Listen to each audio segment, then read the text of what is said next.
Thought Power by Sri Swami Sivananda. Sri Swami Sivananda, founder of the Divine Life Society. Two publishers note the value of this great little work is evident even from a mere reading of its table of contents.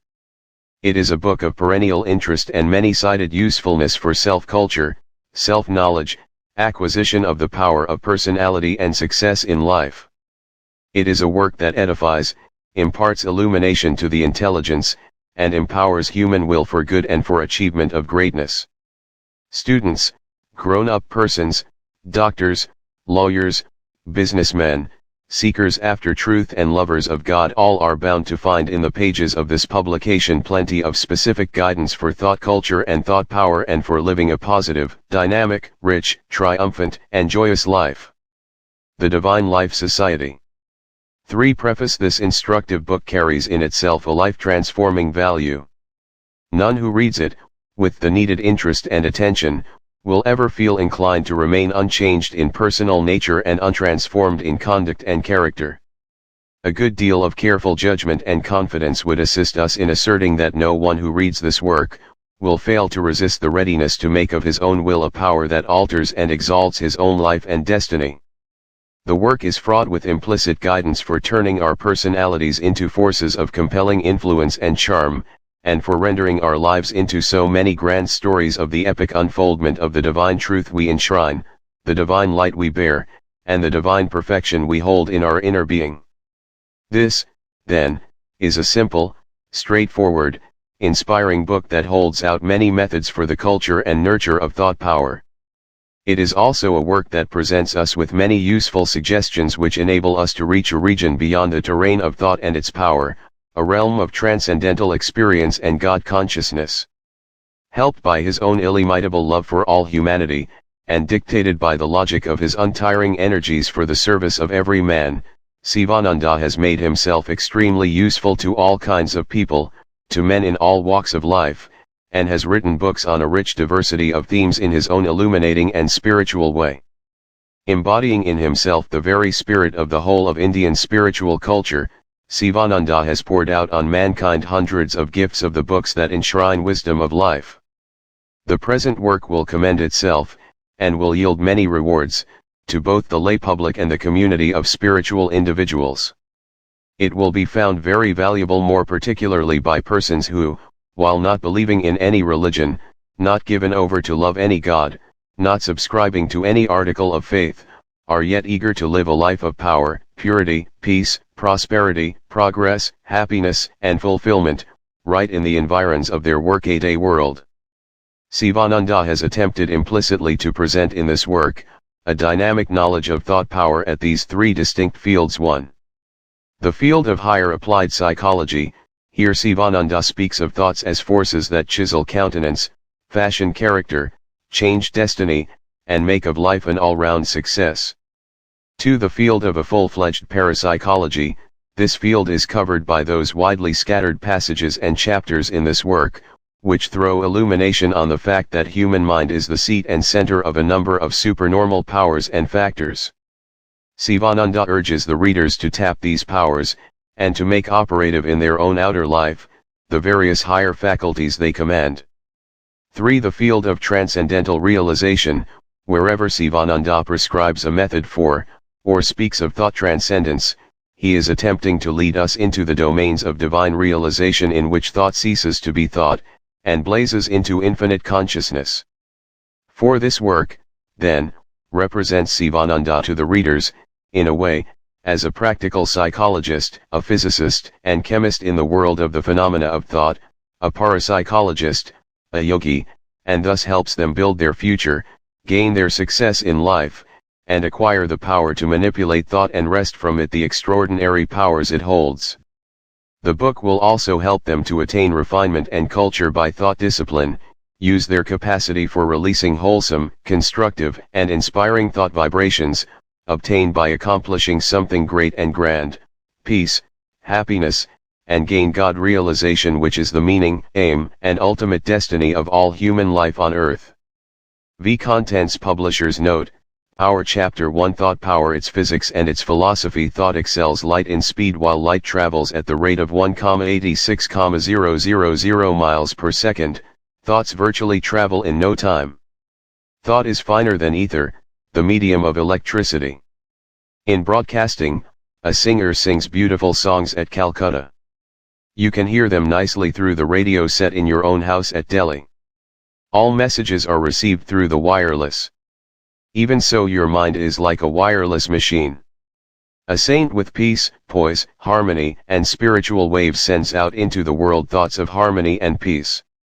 They travel with lightning speed in all directions and enter the minds of persons and produce in them also similar thoughts of harmony and peace. Whereas a worldly man whose mind is full of jealousy, revenge, and hatred sends out discordant thoughts which enter the minds of thousands and stir in them similar thoughts of hatred and discord. The medium through which thoughts travel: if we throw a piece of stone in a tank or a pool of water, it will produce a succession of concentric waves traveling all around from the affected place. The light of a candle will similarly give rise to waves of ethereal vibrations traveling in all directions from the candle. In the same manner, when a thought, whether good or evil, crosses the mind of a person, it gives rise to vibrations in the manas or mental atmosphere, which travel far and wide in all directions. What is the possible medium through which thoughts can travel from one mind to another? The best possible explanation is that manas or mind substance fills all space like ether, and it serves as the vehicle for thoughts, as prana is the vehicle for feeling, as ether is the vehicle for heat, light, and electricity, and as air is the vehicle for sound. The ether of space registers thoughts. You can move the world through thought force. Thought has great power. It can be transmitted from one man to another man. The powerful thoughts of great sages and rishis of yore are still recorded in the Akasic records. One thought power: yogins who have clairvoyant vision can perceive those thought images. They can read them. You are surrounded by an ocean of thought. You are floating in the ocean of thought. You are absorbing certain thoughts and repelling some in the thought world. Everyone has his own thought world. Thoughts are living things. Thoughts are living things. A thought is as much solid as a piece of stone. We may cease to be, but our thoughts can never die. Every change in thought is accompanied by vibration of its matter, mental. Thought as force needs a special kind of subtle matter in its working. The stronger the thoughts, the earlier the fructification. Thought is focused and given a particular direction, and, in the degree that thought is thus focused and given direction, it is effective in the work it is sent out to accomplish. Thoughts are finer forces. Thought is a finer force. This is supplied to us by food. If you read Chandogya Upanishad, the dialogue between Uddalaka and Svetaketu, you will understand this point well.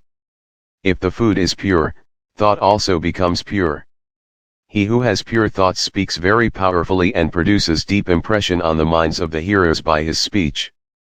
He influences thousands of persons through his pure thoughts. A pure thought is sharper than the edge of a razor. Entertain always pure, sublime thoughts. Thought culture is an exact science. Thoughts as wireless messages. Those who harbor thoughts of hatred, jealousy, revenge, and malice are verily very dangerous persons. They cause unrest and ill will amongst men. Their thoughts and feelings are like wireless messages broadcast in ether, and are received by those whose minds respond to such vibrations. Thought moves with tremendous velocity.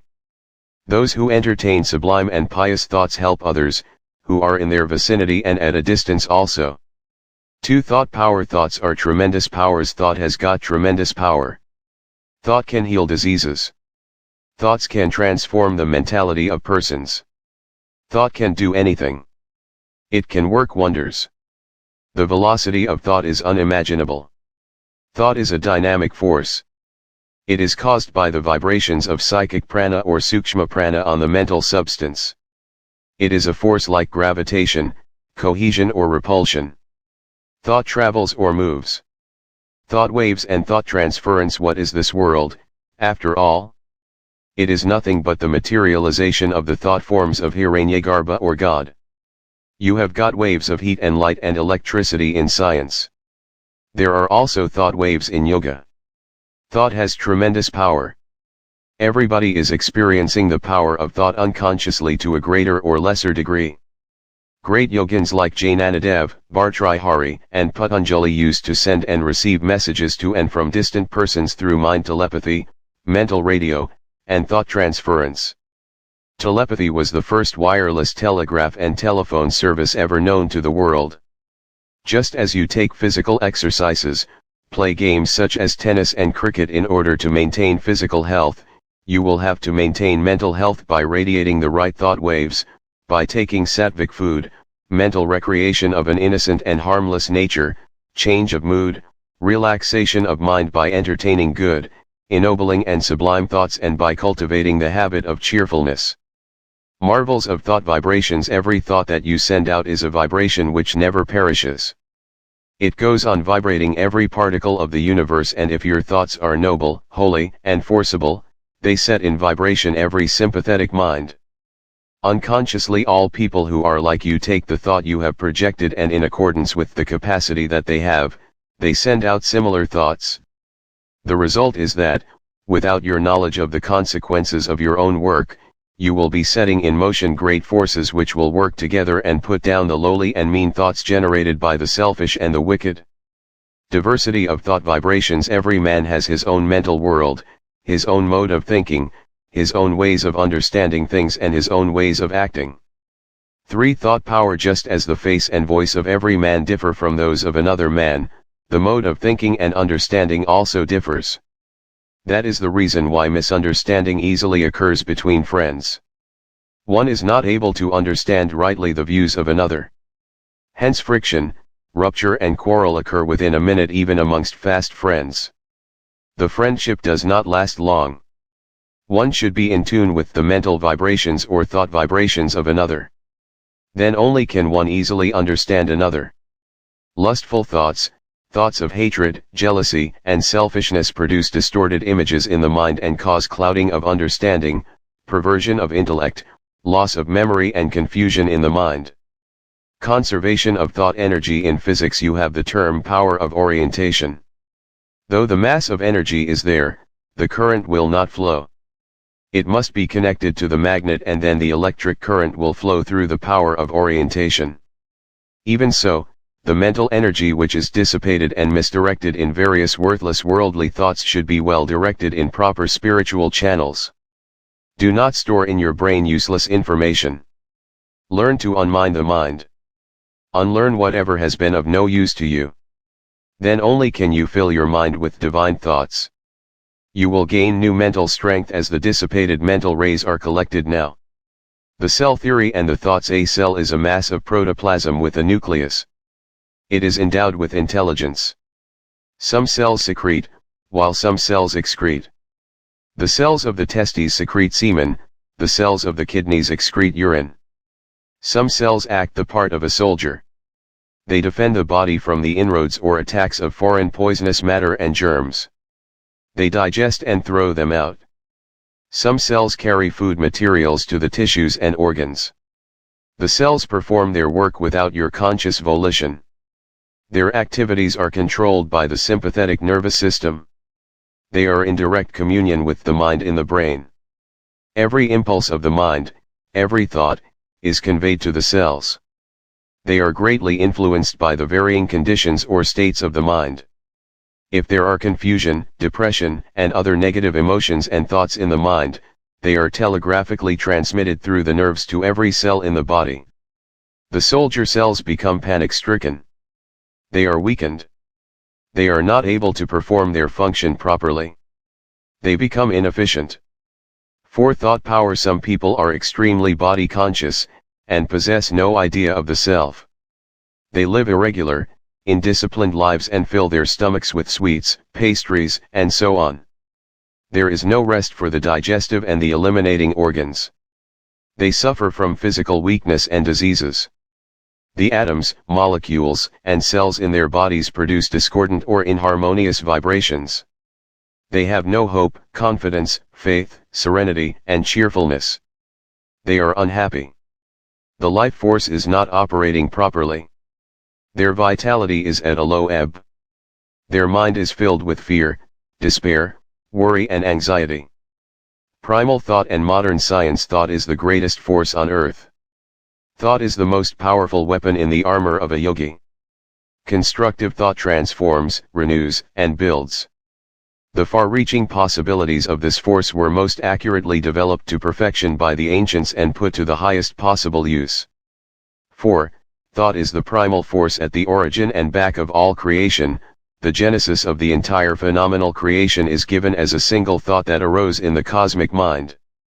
The world is the primal idea made manifest. This first thought became manifest as a vibration issuing from the eternal stillness of the divine essence. This is the reference in classic terminology to the Aka, desire of the Hiranyagarbha, cosmic soul, that originates as a spandana or vibration.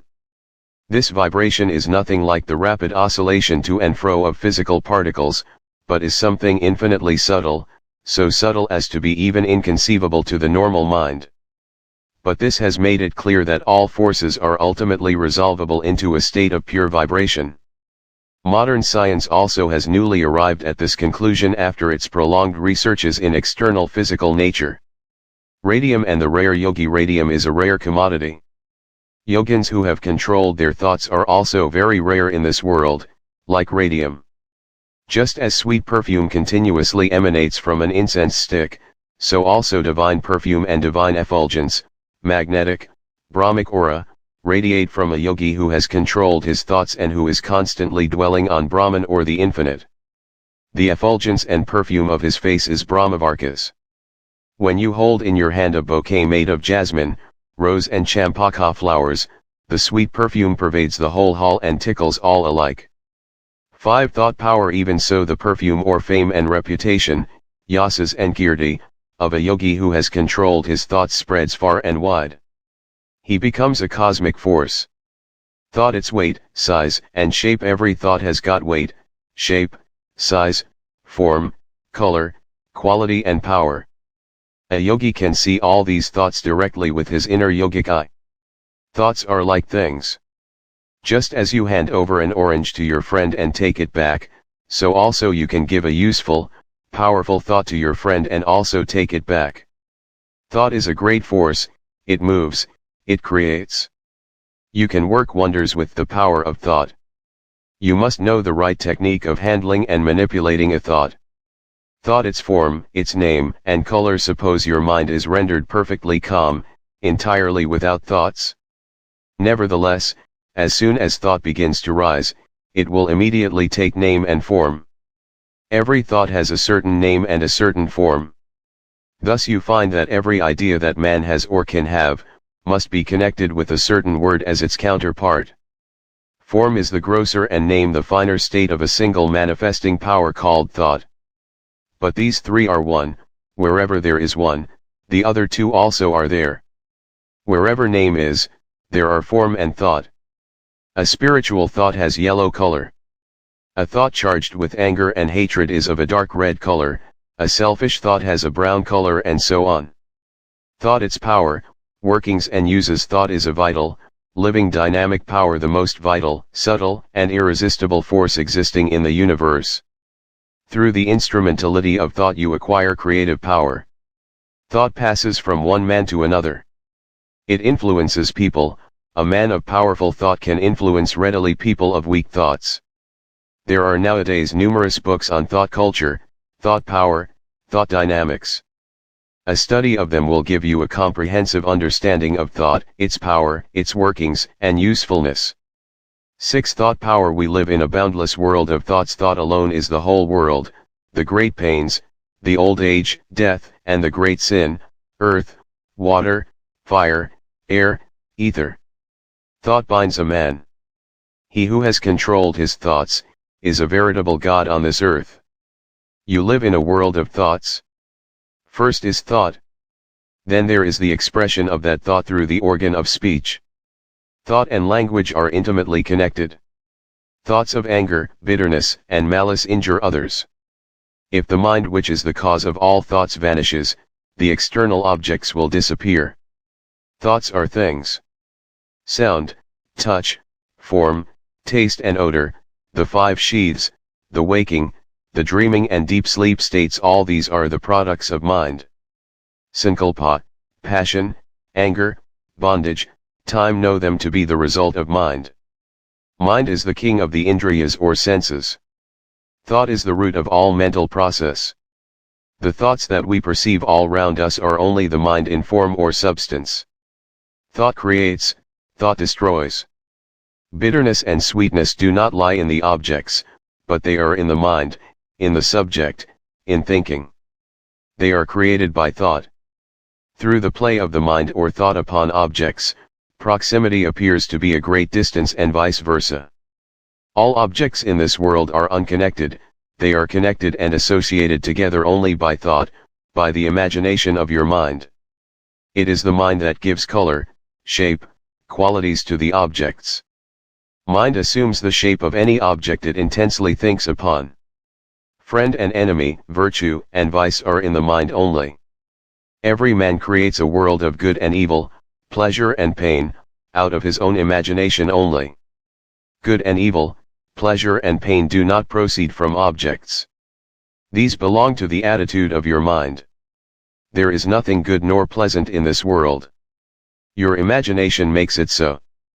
Thoughts, electricity, and philosophy. Thoughts are giant powers. They are more powerful than electricity. They control your life, mold your character, and shape your destiny. Mark how one thought expands into many thoughts, within a short time. Suppose you get an idea to set up a tea party for your friends. The one thought of tea invites instantaneously the thoughts of sugar, milk, teacups, tables, chairs, tablecloth, napkins, spoons, cakes, biscuits, etc. So, this world is nothing but the expansion of thoughts. The expansion of thoughts of the mind towards the objects is bondage, and the renunciation of thoughts is liberation. You must be very watchful in nipping the thoughts in the bud. Only then will you be really happy. Mind tricks and plays. You must understand its nature, ways, and habits. Then only can you control it very easily. 7 Thought Power. The world's most extraordinary book of practical philosophical idealism of India is Yoga Vasishtha. The gist of this work is this: the non-dual Brahman or the immortal soul alone exists. This universe as universe is not. Knowledge of the self alone will free one from this round of births and deaths. Extinction of thoughts and vasanas is moksha. Expansion of mind alone is sankalpa. Sankalpa or thought, through its power of differentiation generates this universe. This world is a play of the mind. This world does not exist in the 3 periods of time. Extinction of sankalpas is moksha. Annihilate this little I, vasanas, sankalpas, thoughts. Meditate on the self and become a jivanmukta. Outer world pre-exists in the thoughts. Every thought has an image. A table is a mental image plus some external thing. Whatever you see outside has its counterpart in the mind. The pupil is a small round thing in the eye. Retina is a small structure. How is it that the image of a big mountain seen through a small aperture or structure cast on the mind? This is a marvel of marvels. The image of a mountain already exists in the mind. The mind is like a vast sheet of canvas that contains all the pictures of the objects seen outside. World. A projection of thought. Careful reflection will show that the entire universe is in reality the projection of the human mind. Manamatram Jagat. Purification and control of the mind is the central aim of all yogas. Mind in itself is but a record of impressions that keep expressing ceaselessly as impulses and thoughts. The mind is what it does. Thought impels you to action, activity creates fresh impressions in the mind stuff.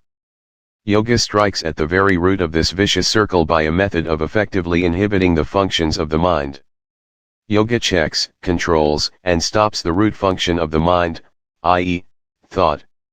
When thought is transcended, intuition functions and self-knowledge supervenes. Thought has the potency of creating or undoing the world in the twinkling of an eye. Mind creates the world according to its own sankalpa or thought. It is the mind that creates this universe, manamatram jagat, manikalpatam jagat. Through the play of the mind, a kalpa is reckoned by it as a moment and vice versa. Like a dream generating another dream in it, the mind having no visible form generates existent visibles. thoughts, world, and the timeless reality. It is the mind that is the root cause of the tree of samsara with its thousands of shoots, branches, tender leaves and fruits. If you annihilate thoughts, you can destroy the tree of samsara at once. 8. Thought power. Destroy the thoughts as soon as they arise. The root will dry up through the annihilation of thoughts, and the tree of samsara will wither soon. This demands considerable patience and perseverance. You will be bathed in the ocean of bliss when all thoughts are extirpated. This state is indescribable. You will have to feel it yourself. Just as the fire is absorbed into its source when the fuel is burnt out, so also, the mind is absorbed into its source, the Atman, when all sankalpas or thoughts are annihilated. Then one attains Kaivalya, the experience of the timeless reality, the state of absolute independence. Chapter 2. Thought power. Its laws and its dynamics. Thought, the architect of destiny. If the mind dwells continually upon one train of thought, a groove is formed into which the thought force runs automatically, and such a habit of thought survives death, and since it belongs to the ego, is carried over to the subsequent earth life as a thought tendency and capacity. Every thought, it must be remembered, has got its own mental image. The essence of the various mental images formed in one particular physical life is being worked out in the mental plane. It constitutes the basis for the next physical life. Just as a new physical body is formed in every birth, so also a new mind and a new buddhi are formed in every birth. Not easy is the act of explaining the detailed workings of thought and destiny. Every karma produces twofold effect, one on the individual mind and the other on the world. Man makes the circumstances of his future life by the effect of his actions upon others. Every action has a past which leads up to it, every action has a future which proceeds from it. An action implies a desire which prompted it and a thought which shaped it. Each thought is a link in an endless chain of causes and effects, each effect becoming a cause and each cause having been an effect, and each link in the endless chain is welded out of three components: desire, thought and activity. A desire stimulates a thought embodies itself as an act. Act constitutes the web of destiny. 9. Thought power. Selfish coveting of the possessions of others, though never carried out into active cheating in the present, makes one a thief in a later earth life, while hatred and revenge secretly cherished are the seeds from which the murderer springs. So again, unselfish loving yields as harvest the philanthropist and the saint, and every thought of compassion helps to build the tender and pitiful nature which belongs to one who is a friend to all creatures. Sage Vasishtha asks Rama to do Purushartha, or show the prowess of self-exertion. Do not yield to fatalism. It will induce inertia and laziness. Recognize the great powers of thought. Exert. By right thinking make for yourself a great destiny. Prarabdha is Purushartha of last birth. You sow an action and reap a habit sown results in character. You sow a character and reap a destiny. Man is the master of his own destiny. You yourself make, by the power of your thought, your destiny. You can undo it if you like. All faculties, energies, and powers are latent in you. Unfold them, and become free and great.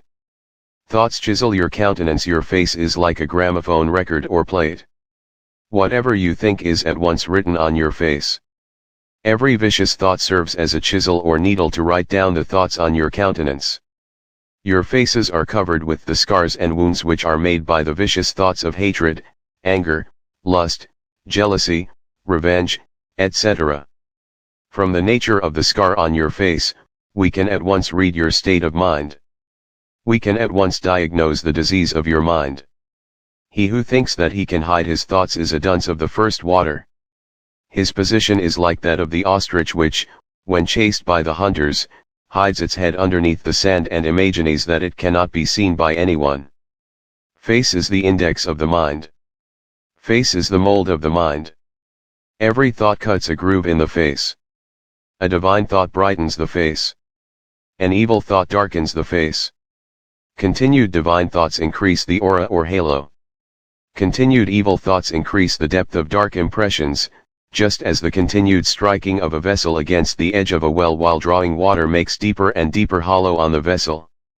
The facial expression truly advertises the inner state of the mind or the true contents of the mind. 10 Thought power. The face is like an advertisement board wherein is advertised what is going inside the mind.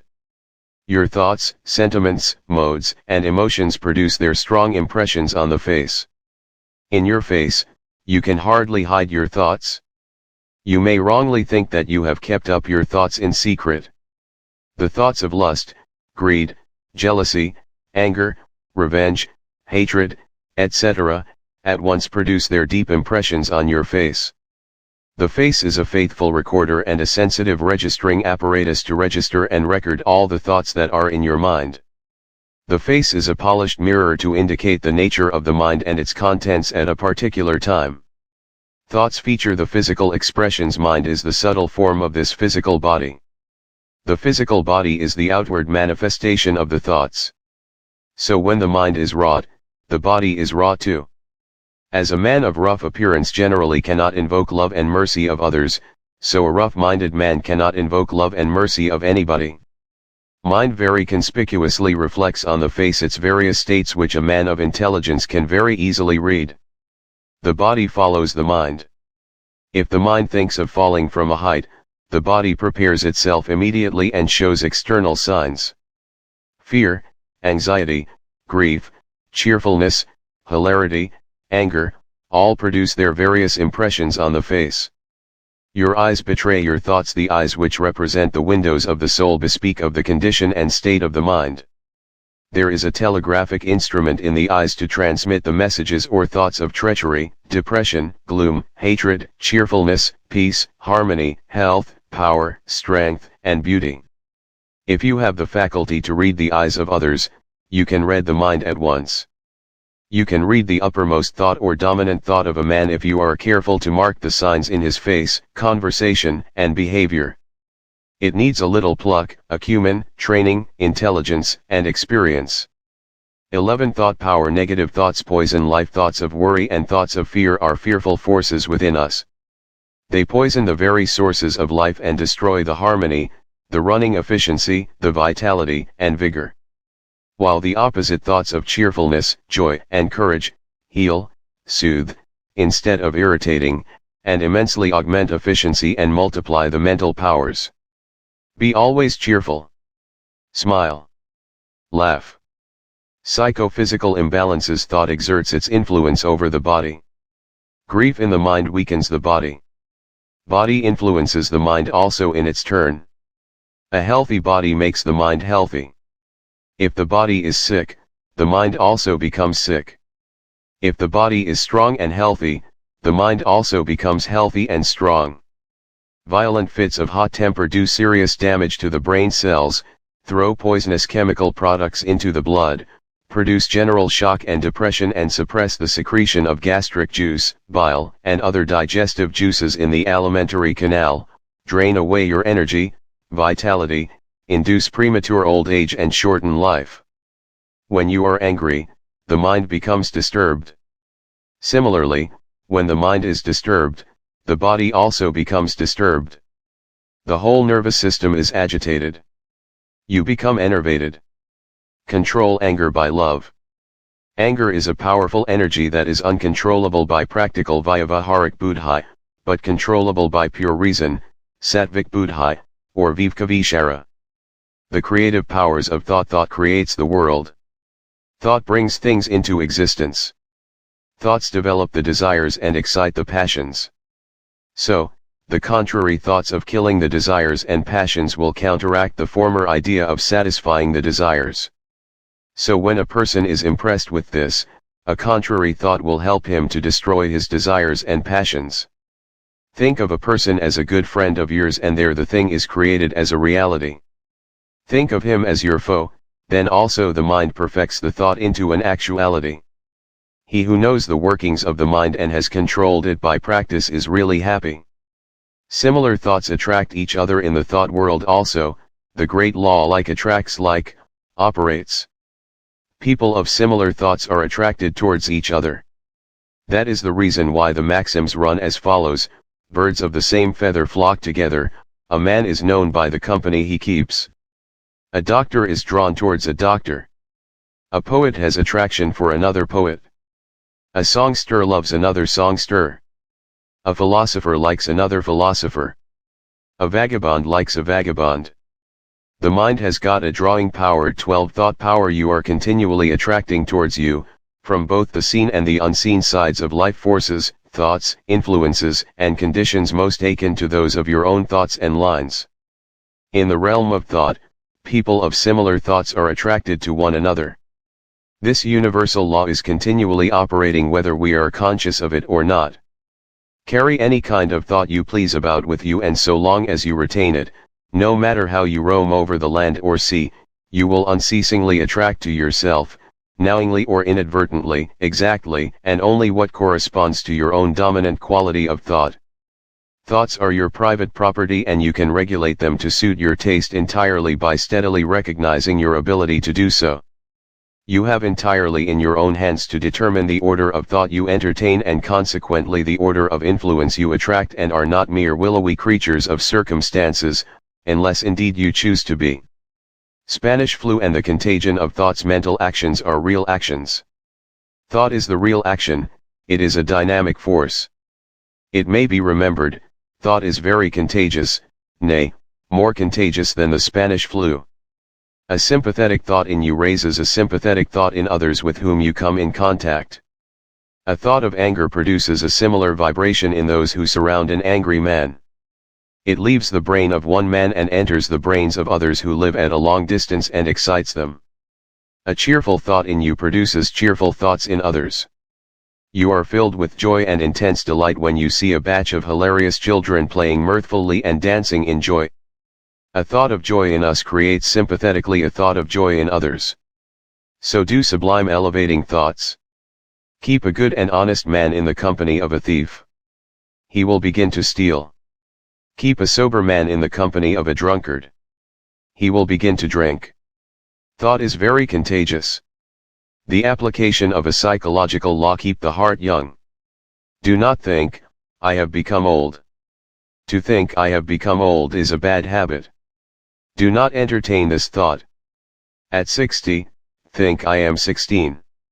As you think, so you become. This is a great psychological law. 13 thought power: as a man thinks so he becometh. This is a great truth or truism. Think, I am strong, strong you become. Think, I am weak, weak you become. Think, I am a fool, fool you become. Think, I am a sage or God you become. Thought alone shapes and molds a man. Man lives always in a world of thoughts. Every man has his own thought world. Imagination works wonders. Thought has tremendous force. Thought, as already said, is a solid thing. Your present is the result of your past thoughts, and your future will be according to your present thoughts.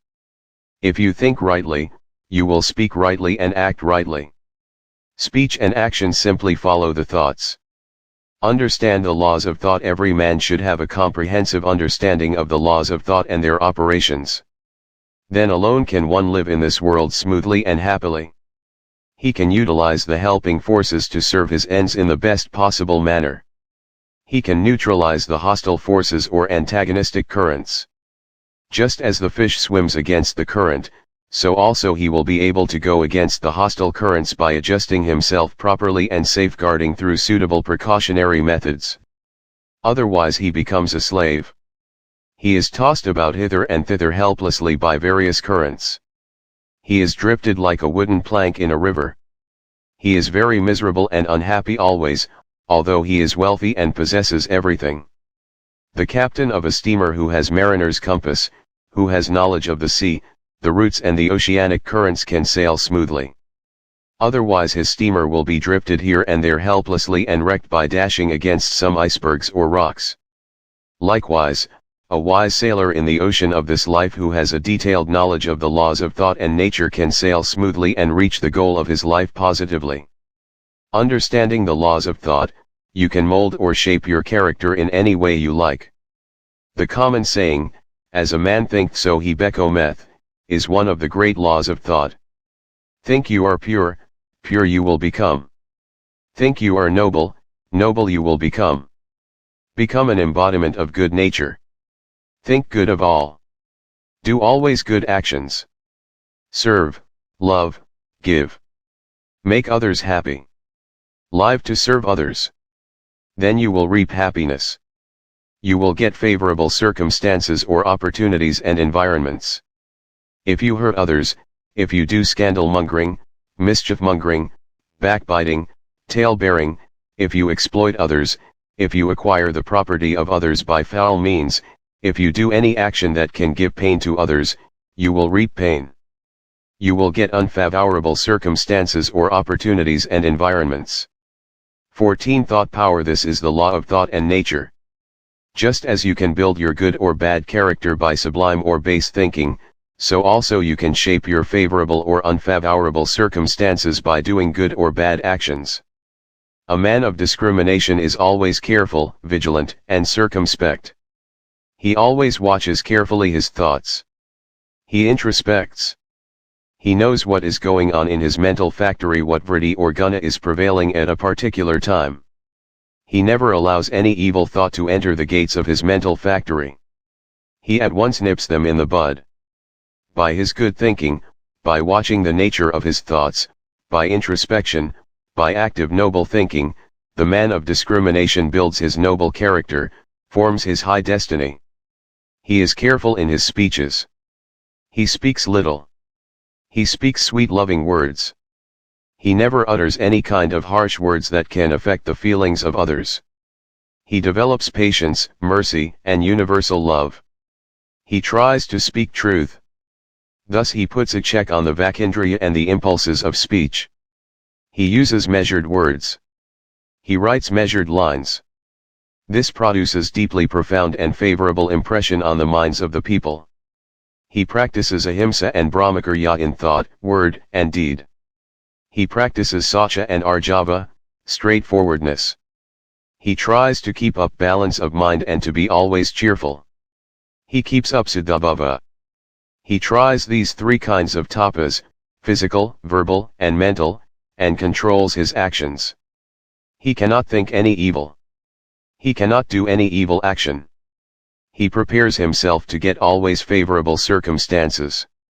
He who spreads happiness will always get such favorable circumstances as can bring him happiness. He who spreads pain to others will, doubtless, get according to the law of thought such unfavorable circumstances as can bring him misery and pain. Therefore, man creates his own character and circumstances, by the manner of his own thinking. Bad character can be transmuted into good one, by good thoughts, and unfavorable circumstances can be changed into favorable circumstances by doing good actions. The laws implied in higher thoughts: as you think, so you become. As are your thoughts, so must be your life. Improve your thinking. Better thoughts bring better actions. Mere thinking of the objects of this world is pain. Bondage is caused by the very act of thought. Pure thought is a mightier force than electricity. 15 Thought power. The mind which is attracted by objects of sense, tends to bondage, while that which is not so attracted tends to emancipation. Mind is a dacoit. Slay this mind dacoit. You will be happy and free forever. Manifest all your strength in the task of conquering your mind.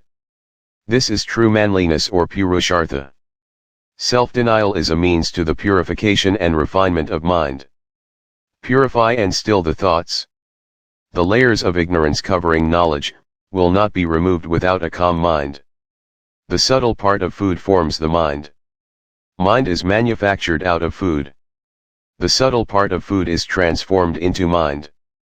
Food does not mean merely what we eat, but what we gather through all our senses. Learn to see God everywhere. This is real food for the eye. Purity of thought depends upon purity of food. You can see better, hear better, taste better, think better, when you entertain sublime divine thoughts. Look at an object through a green or red glass, the object appears green or red. Even so, the objects are colored by the desires through the mirror mind. All mental states are transitory, they produce pain and sorrow. Have freedom of thought. Free yourself from the slavery of prejudice that blunts intellect and dulls thoughts. Think of the immortal Atman. This is the right method of direct, original thinking. The Atman reveals itself after the purification of thoughts.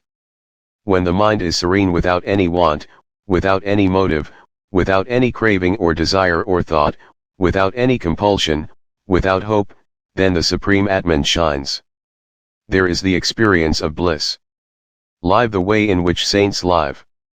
This is the only way to victory over thoughts, mind, and the lower self, and until you have conquered mind, there can be no sure and permanent victory. Thought a boomerang. Be careful of your thoughts. Whatever you send out of your mind, comes back to you. Every thought you think, is a boomerang. If you hate another, hate will come back to you. If you love others, love will come back to you. An evil thought is thrice cursed. First, it harms the thinker by doing injury to his mental body. Secondly, it harms the person who is its object. Lastly, it harms all mankind by vitiating the whole mental atmosphere.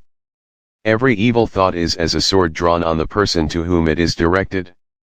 If you entertain thoughts of hatred, you are really a murderer of that man against whom you foster thoughts of hatred.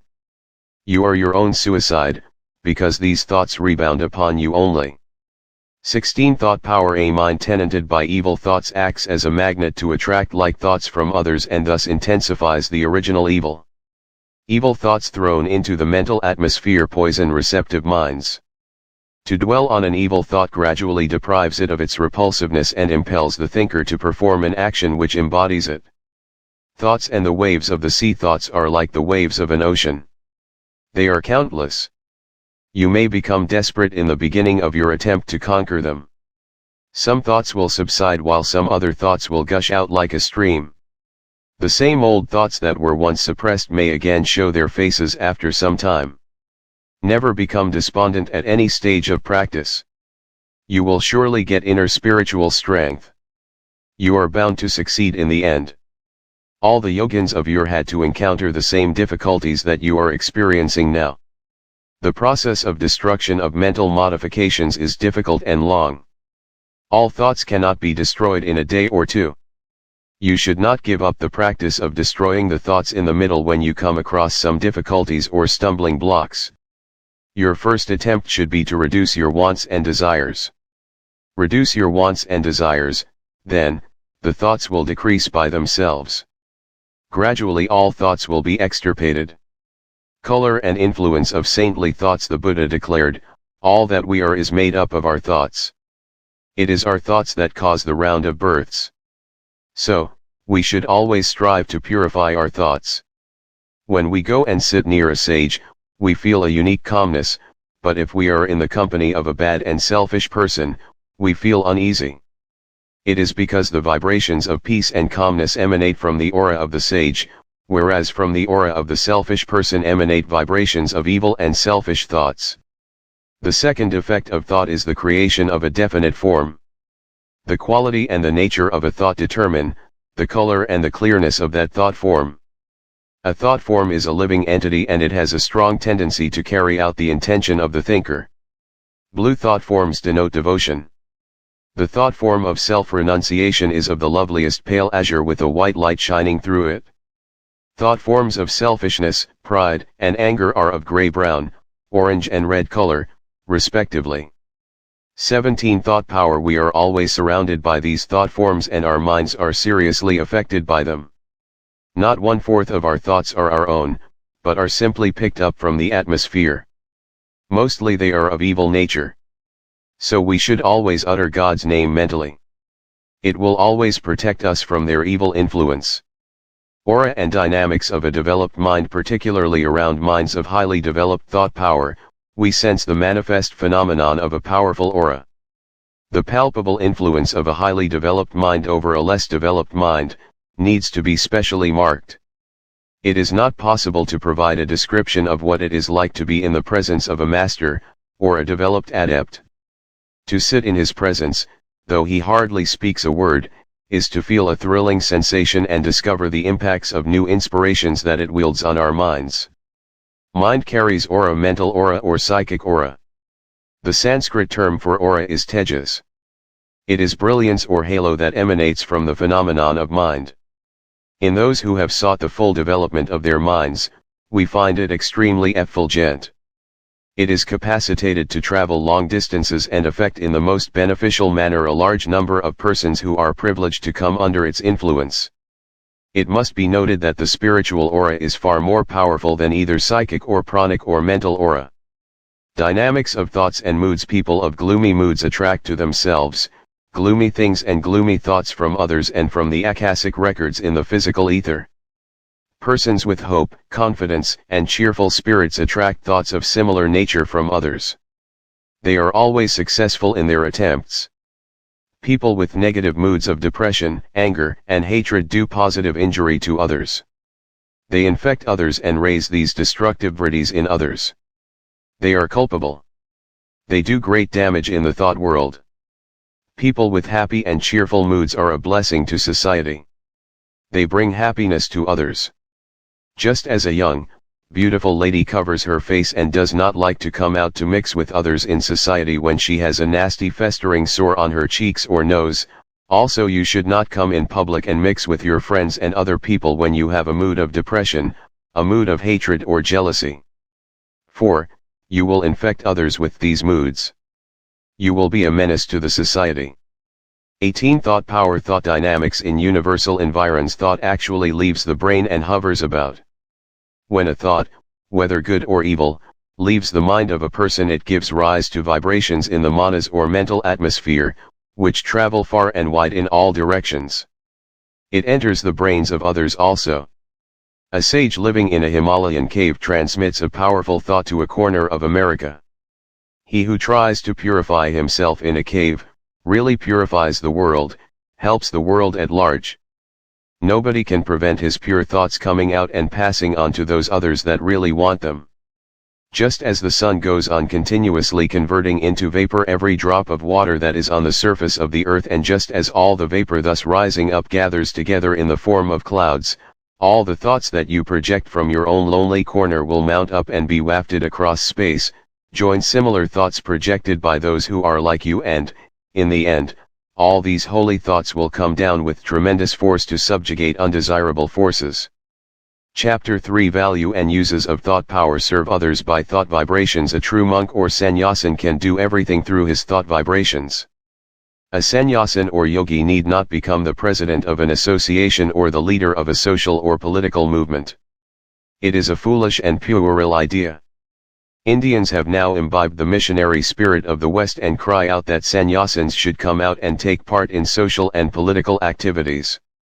It is a sad mistake. It is not necessary that a sannyasin, a saint, should appear on the platform to help the world, to preach and elevate the minds of people. Some saints preach by example. Their very lives are an embodiment of teaching. Their very sight elevates the minds of thousands. A saint is a living assurance for others for God realization. Many draw inspiration from the sight of holy saints. No one can check the thought vibrations from the saints. Their pure, strong thought vibrations travel a very long distance, purify the world and enter the minds of many thousands of persons. There is no doubt in this. 19. Thought power. Doctors can heal by suggestion. Doctors should have a thorough knowledge of the science of suggestion. Sincere, sympathetic doctors are very rare. Doctors who have no knowledge of suggestion do more harm than good. They kill patients sometimes by unnecessarily frightening them. If there is a little cough of an ordinary nature, the doctor says, "Now, my friend, you have got TB. You must go to Paoli or Switzerland or Vienna. You must go in for a course of tuberculin injection." Poor patient is frightened. There is not at all any sign of consumption. The case is an ordinary one. It is simple catarrh of the chest from exposure to chills. The patient actually develops phthisis by fright and worry owing to the wrong destructive suggestion of the doctor. The doctor ought to have told him, "Oh, it is nothing. It is simple cold. You will be all right by tomorrow. Take a purgative and inhale a little oil of eucalyptus. Adjust your diet. It is better you fast today. Such doctor is God himself. He must be adored. A doctor may say now, well, sir, if I say so, I will lose my practice. I cannot pull on in this world. This is a mistake.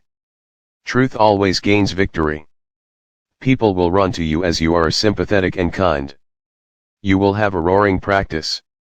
There is healing by suggestion. This is a drugless treatment. This is suggestive therapeutics. By good and powerful suggestion, you can cure any disease. You will have to learn this science and practice it. All doctors of homeopathic, allopathic, Ayurvedic, and Unani systems should know this science. They can combine this system along with their own systems. They will have a roaring practice by this happy combination. Yogins preach by thought transference through their spiritual vibrations and magnetic aura. The unknown real yogins help the world more than the yogins of the platform. Preaching from the pulpits and platforms belongs to men of second-grade spirituality, who have no knowledge and never put to use the supernormal faculties and powers latent in them. Great adepts and Mahatmas transmit their message through telepathy to deserving aspirants in different corners of the world. Means of communication that are supernormal to us are quite normal to a yogi. Influence others by thought. You can influence another man without any audible language. What is wanted is concentration of thought that is directed by the will. This is telepathy. Here is an exercise for your practice in telepathy. Think of your friend or cousin who is living in a distant land. Bring a clear-cut image of his face to your mind. If you have his photo, 20 thought power, look at it and speak to it audibly.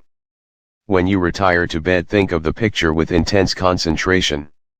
He will write to you the desired letter the following day or so. Try this yourself. Do not doubt. You will be quite surprised. You will get success and firm conviction in the science of telepathy. Sometimes, when you are writing something or reading a newspaper, suddenly you get a message from someone near and dear to you. You think of him suddenly.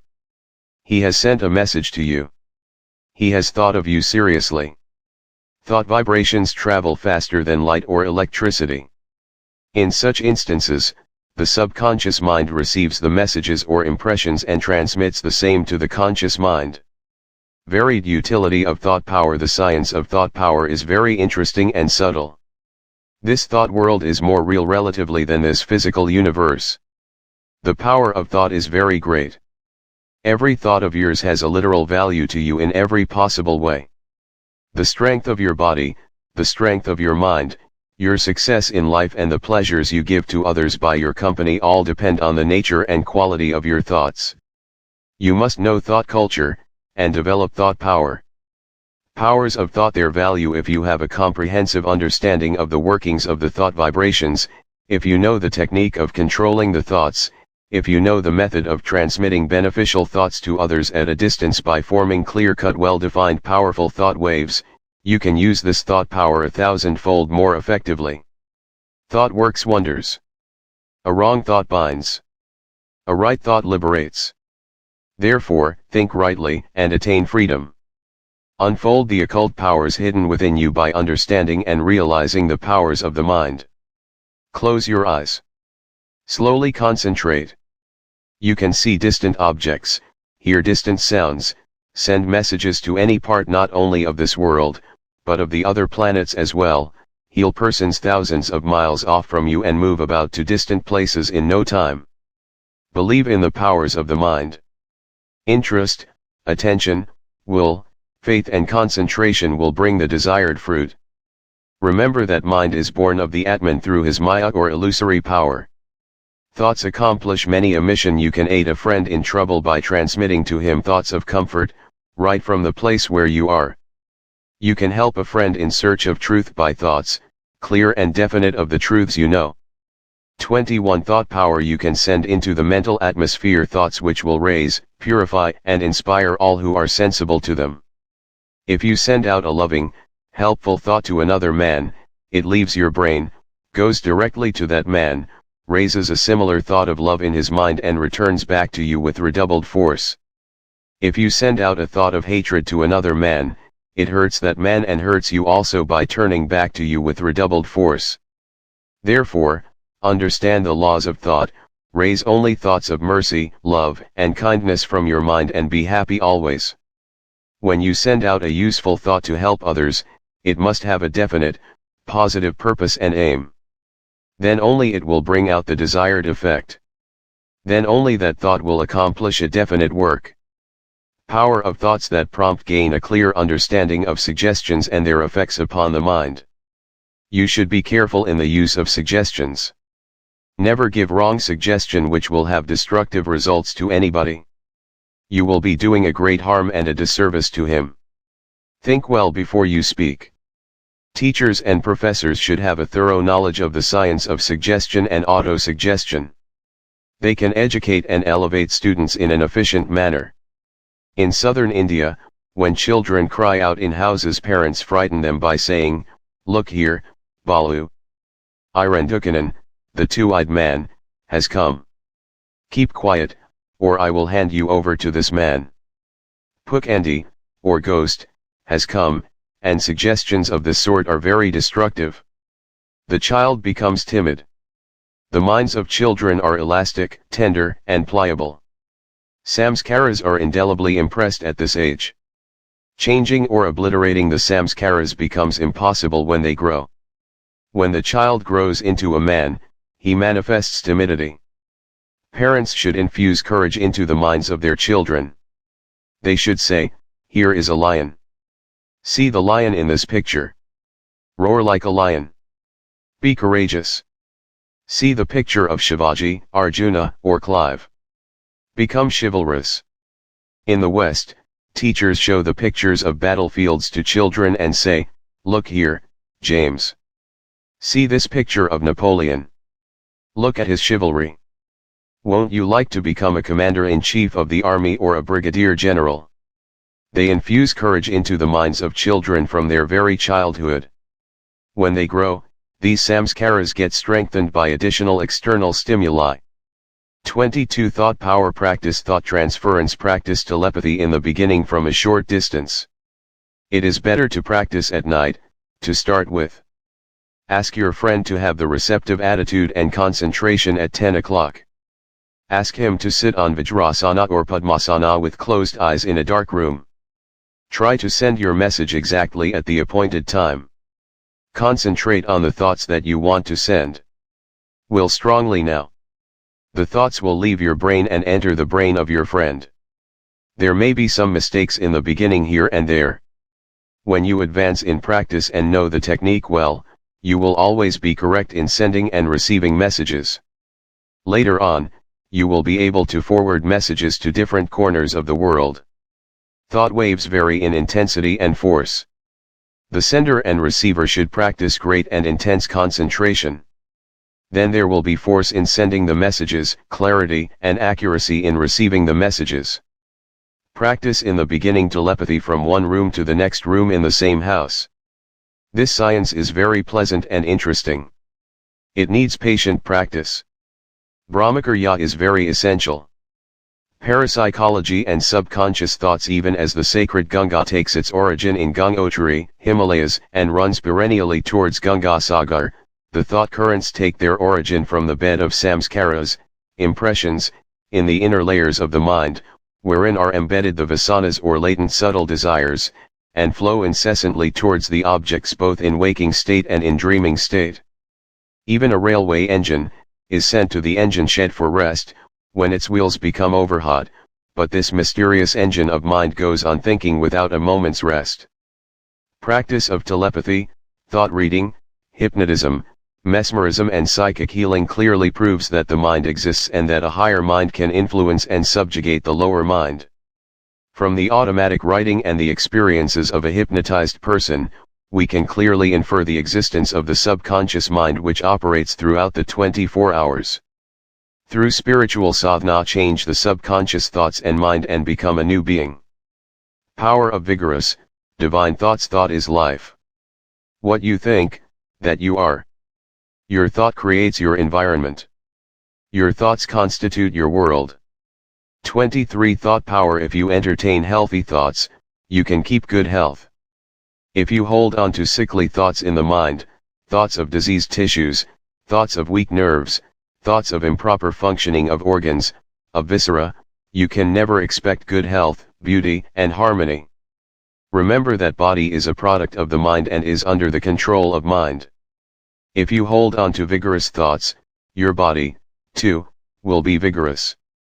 Thoughts of love, peace, contentment, purity, perfection, divinity, will make you, and also others around you, perfect and divine. Cultivate divine thoughts. Chapter 4 The Functions of Thought Power. Thoughts promote radiant health. The body is internally associated with the mind, rather the body is a counterpart of the mind, it is a gross visible form of the subtle, invisible mind. If there is pain in the tooth or in the stomach or in the ear, the mind is at once affected. It ceases to think properly, it is agitated, disturbed, and perturbed. If there is depression in the mind, the body also cannot function properly. The pains which afflict the body are called the secondary diseases, vyadi, while the vasanas or desires that afflict the mind are termed mental or primary diseases, adi.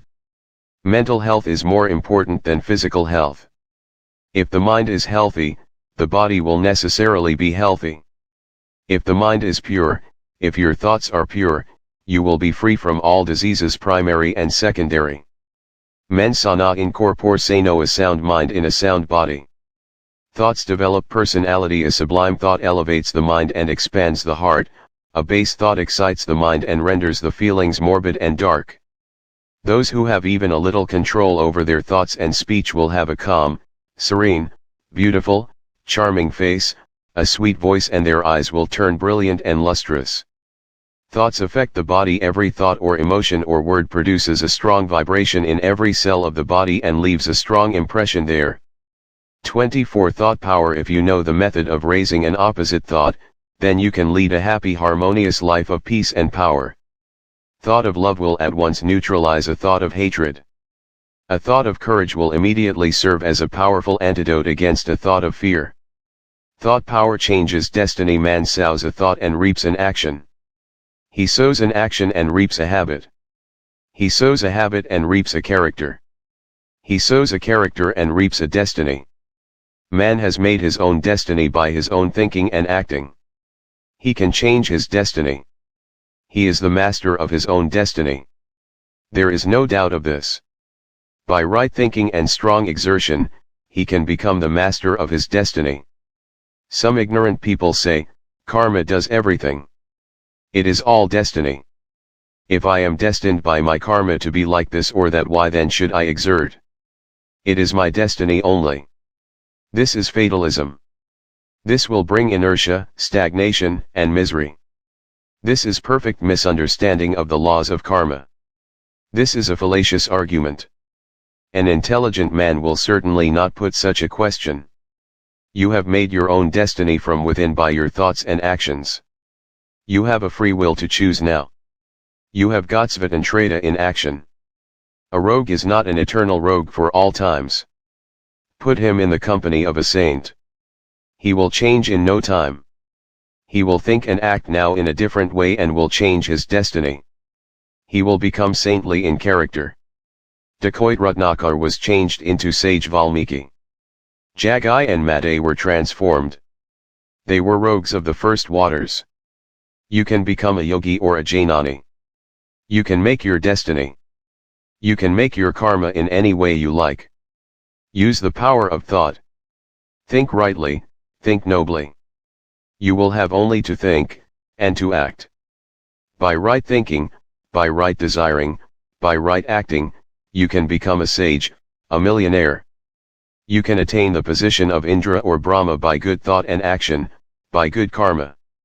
Man is not a helpless being. He has a free will of his own. Thoughts cause physiological disorders. Every change in thought makes a vibration in your mental body, and this, when transmitted to the physical body, causes activity in the nervous matter of your brain. This activity in the nervous cells causes many electrical and chemical changes in them. It is thought activity which causes these changes. Intense passion, hatred, long-standing bitter jealousy, corroding anxiety, Fits of hot temper actually destroy the cells of the body and induce diseases of the heart, liver, kidneys, spleen, and stomach. 25 Thought power. It is a point worthy to note with care that every cell in the body suffers or grows, receives a life impulse or a death impulse, from every thought that enters the mind, for you tend to grow into the image of that which you think about most. When the mind is turned to a particular thought and dwells on it, a definite vibration of matter is set up, and often, more of this vibration is caused, the more does it tend to repeat itself, to become a habit, to become automatic. The body follows the mind and imitates its changes. If you concentrate your thought, the eyes become fixed. Thought power creates environments. It is often said that man is the result of his environmental forces. This is not true. We cannot believe this, because the facts always prove the contrary. Many of the world's greatest men have been born in poverty and in adverse circumstances. Many who have been born in the slums and filthy surroundings have risen to the highest status in the world. They have won laurels of fame and distinguished themselves in politics, literature, and poetry. They have become brilliant geniuses and beacon lights of the world. How do you account for this? Sri T. Muthuswami Iyer, the first Indian High Court judge in Madras, was born in absolute poverty. He had to study at night under municipal lanterns. He had not sufficient food. He was clad in rags. He struggled hard and achieved greatness. He rose above the environmental forces by his strong willpower and iron determination. In the West, sons of cobblers and fishermen have risen to very high position. Boys who did polishing of boots in the streets and who were selling beer in bars and were cooking in hotels have become famous poets and able journalists. Johnson was placed in quite adverse environments. Goldsmith was passing rich with £40 a year. Sir Walter Scott was very poor. He had no place to live in. The life of James Ramsay MacDonald is worth mentioning. He was a man of great purushartha. He rose from poverty to power, from the field of labor to the status of Prime Minister of Britain. His first job was addressing envelopes for 10 shillings a week. He was too poor to buy tea, so he drank water instead. His main meal every day for months was a 3-penny beefsteak pudding. He was a pupil teacher. He took great interest in politics and science. He was a journalist. He gradually, through right exertion, purushartha, rose to the position of a prime minister. Sri Sankaracharya, the exponent of Advaita philosophy, a spiritual giant and a brilliant genius, was born in poor, unfavorable environments and circumstances. There are 1,001 instances like these. It is quite obvious, therefore, that unfavorable environments cannot annihilate the potential greatness and excellence of the future geniuses, and that one can outgrow 26 thought power environments by diligent application, patience, perseverance, truthfulness, honesty, integrity, sincerity of purpose, iron will and strong determination. Every man is born with his samskaras. The mind is not a tabula rasa or a blank sheet of paper. It contains the impressions of thoughts and actions of the previous births. Samskaras are the latent potentialities. These good samskaras are valuable assets for man. Even though he is placed in unfavorable environments, these samskaras give him protection from extraneous, undesirable, hostile influences. They help his growth and evolution. Miss not any opportunity. Avail yourself of all opportunities. Every opportunity is meant for your uplift and development. If you see a sick man lying down on the roadside in a helpless condition, take him on your shoulders or vehicle to the nearest hospital. Nurse him. Give him hot milk or tea or coffee. Shampoo his legs with divine bhava. Feel the all-pervading, all-permeating, interpenetrating indwelling God in him. See divinity in the glow in his eyes, in his cry, in his breath, in his pulsation and motion of his lungs. God has given this opportunity for you to develop mercy and love, to purify your heart and to remove grina, hatred, and jealousy. Sometimes if you are very timid, God will place you in such circumstances wherein you will be forced to exhibit courage and presence of mind by risking your life. These world figures who have risen to eminence have utilized all opportunities to the best advantage. God shapes the minds of human beings by giving them opportunities. Remember that in your weakness lies the strength, because you will be always on your alert to safeguard yourself. Poverty has got its own virtues. Poverty infuses humility, strength, power of endurance, and luxury begets laziness, pride, weakness, inertia, and all sorts of evil habits. Do not grumble, therefore, of bad environments. Create your own mental world and environments. That man who tries to evolve or grow in adverse environments will be a very strong man indeed. Nothing can shake him. He will be of a sterner stuff. He will have strong nerves. Man is certainly not a creature of environments or circumstances. He can control and modify them by his capacities, character, thoughts, good actions, and right exertion, Purushartha. Tifra, intense, Purushartha can change the destiny. That is the reason why Vasishtha and Bhishma have placed Purushartha above destiny. Therefore, dear brothers, exert. Conquer nature and rejoice in the eternal Satchidananda Atman. Thoughts form the physical body. The body with its organs is no other than the thought. The mind contemplating upon the body becomes the body itself, and then enmeshed in it, is afflicted by it.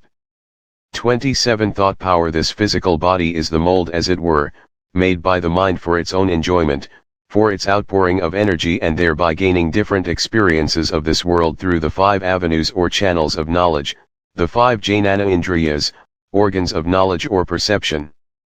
The body is really our thoughts, moods, convictions, and emotions objectified, made visible to the naked eyes. All the bodies have their seat in the mind only. Without water can a garden exist?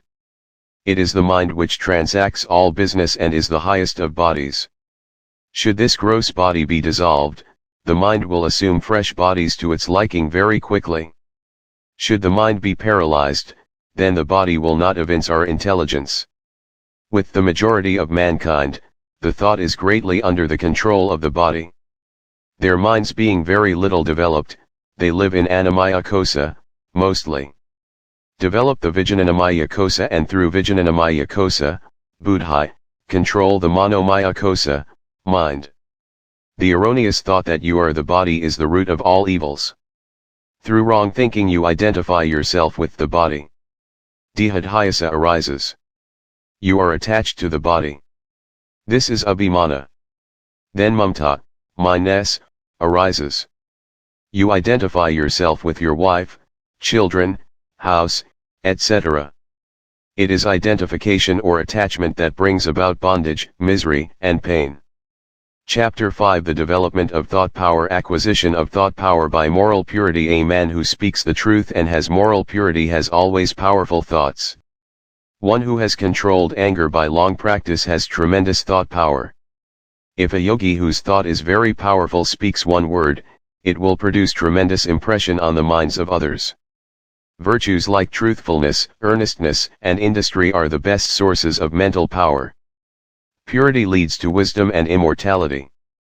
Purity is of 2 kinds, internal or mental and external or physical. Mental purity is more important. Physical purity is also needed. With the establishment of internal mental purity, cheerfulness of mind, one-pointed mind, conquest of indriyas, and fitness for the realization of the self are obtained. 28 Thought power. Thought power by concentration. There is no limit to the power of human thought. The more concentrated the human mind is, the more power is brought to bear on one point. The rays of the mind are scattered in the case of the worldly-minded persons. There is dissipation of mental energy in various directions. For purposes of concentration, these scattered rays have to be gathered by the practice of concentration, and then the mind must be made to turn towards God. Cultivate attention, you will have good concentration. A serene mind is fit for concentration. Keep the mind serene. Be cheerful always. Then alone can you concentrate. Be regular in your concentration. Sit in the same place, at the same time. 4 a.m. Celibacy, pranayama, reduction of wants and activities, dispassion, silence, seclusion, discipline of the senses, japa, control of anger, giving up reading novels, newspapers, and visiting cinemas are all aids to concentration. Too much physical exertion, too much talking, too much eating, too much mixing with worldly persons, too much walking, too much sexual indulgence, are obstacles to concentration. Thought power by organized thinking destroy random thinking. Take a subject and think of its different aspects and bearing. When you think so on one subject, never allow any other thought to enter the conscious mind. Withdraw the mind again to the subject on hand. Take for instance, you begin to think on the life and teachings of Jagadguru Adi Sankaracharya. Think of his birthplace, his early life, his character, his personality, his virtues, his teachings, his writings, his philosophy, some of the important utterings of his works or slokas, the sthis that he exhibited from time to time, his Digvihya, his 4 disciples, his 4 mutts, his commentary on the Gita, the Upanishads, and the Brahma Sutras. Think of these items one by one in order. Exhaust them. Again and again, bring the mind to the point. Then take up another subject. By this practice, you will develop organized thinking. The mental images will gain intense strength and force. They will become clear-cut and well-defined. In ordinary persons the mental images are distorted and undefined. Thought power by willpower, every sensual thought rejected, every temptation resisted, every harsh word withheld, every noble aspiration encouraged, helps you to develop willpower or soul force and takes you nearer and nearer to the goal. 29. Thought power with strong feeling, repeat mentally, my will is powerful, pure, and irresistible. OM. I can do everything through my will. OM. I have an invincible will. OM. Will is the dynamic soul force. When it operates, all the mental powers such as the power of judgment, power of memory, power of grasping, power of conversation, reasoning power, power of discrimination, power of reflection and inference, all these come into instant play. Will is the king of mental powers. When rendered pure and irresistible, thought and will can work wonders. Will becomes impure and weak through vulgar passions, love of pleasures and desires. The lesser the number of desires, the stronger is the thought power, and the will. When sexual energy, the muscular energy, anger, etc., are transmuted into the will force, they are controlled. There is nothing impossible on earth for a man of strong willpower. When you give up an old habit of drinking coffee, you have controlled to a certain extent the sense of taste, destroyed one vasana, and have eliminated the craving for it.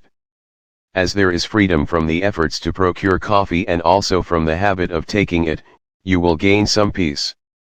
The energy involved in the hankering for coffee, and which was agitating you, will now be converted into the power of will. By this conquest over one desire, you gain willpower, and if you conquer some 15 such desires, your willpower will be 15 times stronger and more powerful. And this conquest, by imparting strength to the will help you conquer other desires, too. Unruffled state of the mind, poise, cheerfulness, inner strength, capacity to turn out difficult works, success in all undertakings, power to influence people, a magnetic and dynamic personality, magnetic aura on the face, sparkling eyes, steady gaze, powerful voice, magnanimous gait, unyielding nature, fearlessness, etc., are some of the signs or symptoms that indicate that one's will is growing. Simple prescriptions for clear thinking. The mental images of the common man are generally very distorted. He does not know what deep thinking is. His thoughts run riot. There is a great deal of confusion in his mind, sometimes. It is only thinkers, philosophers, and yogins who have well-defined, clear-cut, mental images. They can be seen through clairvoyance very vividly. Those who practice concentration and meditation develop strong, well-formed mental images. Most of your thoughts are not well grounded. They come and slip away. They are, therefore, vague and indefinite. The images are not clear, strong and well defined. You will have to reinforce them by clear, continuous, and deep thinking. Through vichara, ratiocination, jnana, or deep reflection and meditation, you will have to make the thoughts settle down and crystallize into a definite shape. Then the philosophical idea will become firm. 30. Thought power. Through right thinking, reasoning, introspection and meditation, you will have to clarify your ideas. Then confusion will vanish. The thoughts will get settled and well grounded. Think clearly. Clarify your ideas again and again. Introspect in solitude. Purify your thoughts to a considerable degree. Silence the thoughts. Don't allow the mind to bubble. Let one thought wave rise and settle down calmly. Then allow another thought to enter. Drive off all extraneous thoughts that have no connection with the subject matter you are handling at the present moment. Sadhana for deep and original thinking. Most of us do not know what right thinking is. Thinking is shallow in the vast majority of persons. Deep thinking is given to few. Thinkers are very few in this world. Deep thinking needs intense sadhana, practice. It takes innumerable births for the proper evolution of the mind. Then only can it think deeply and properly. Independent and original thinking is resorted to by the Vedantins. Vedantic sadhana, jnana, reflection, demands a sharp intellect. Hard thinking, persistent thinking, clear thinking, thinking to the roots of problems, to the very fundamentals of the situation, to the very presuppositions of all thoughts and being is the very essence of Vedantic sadhana.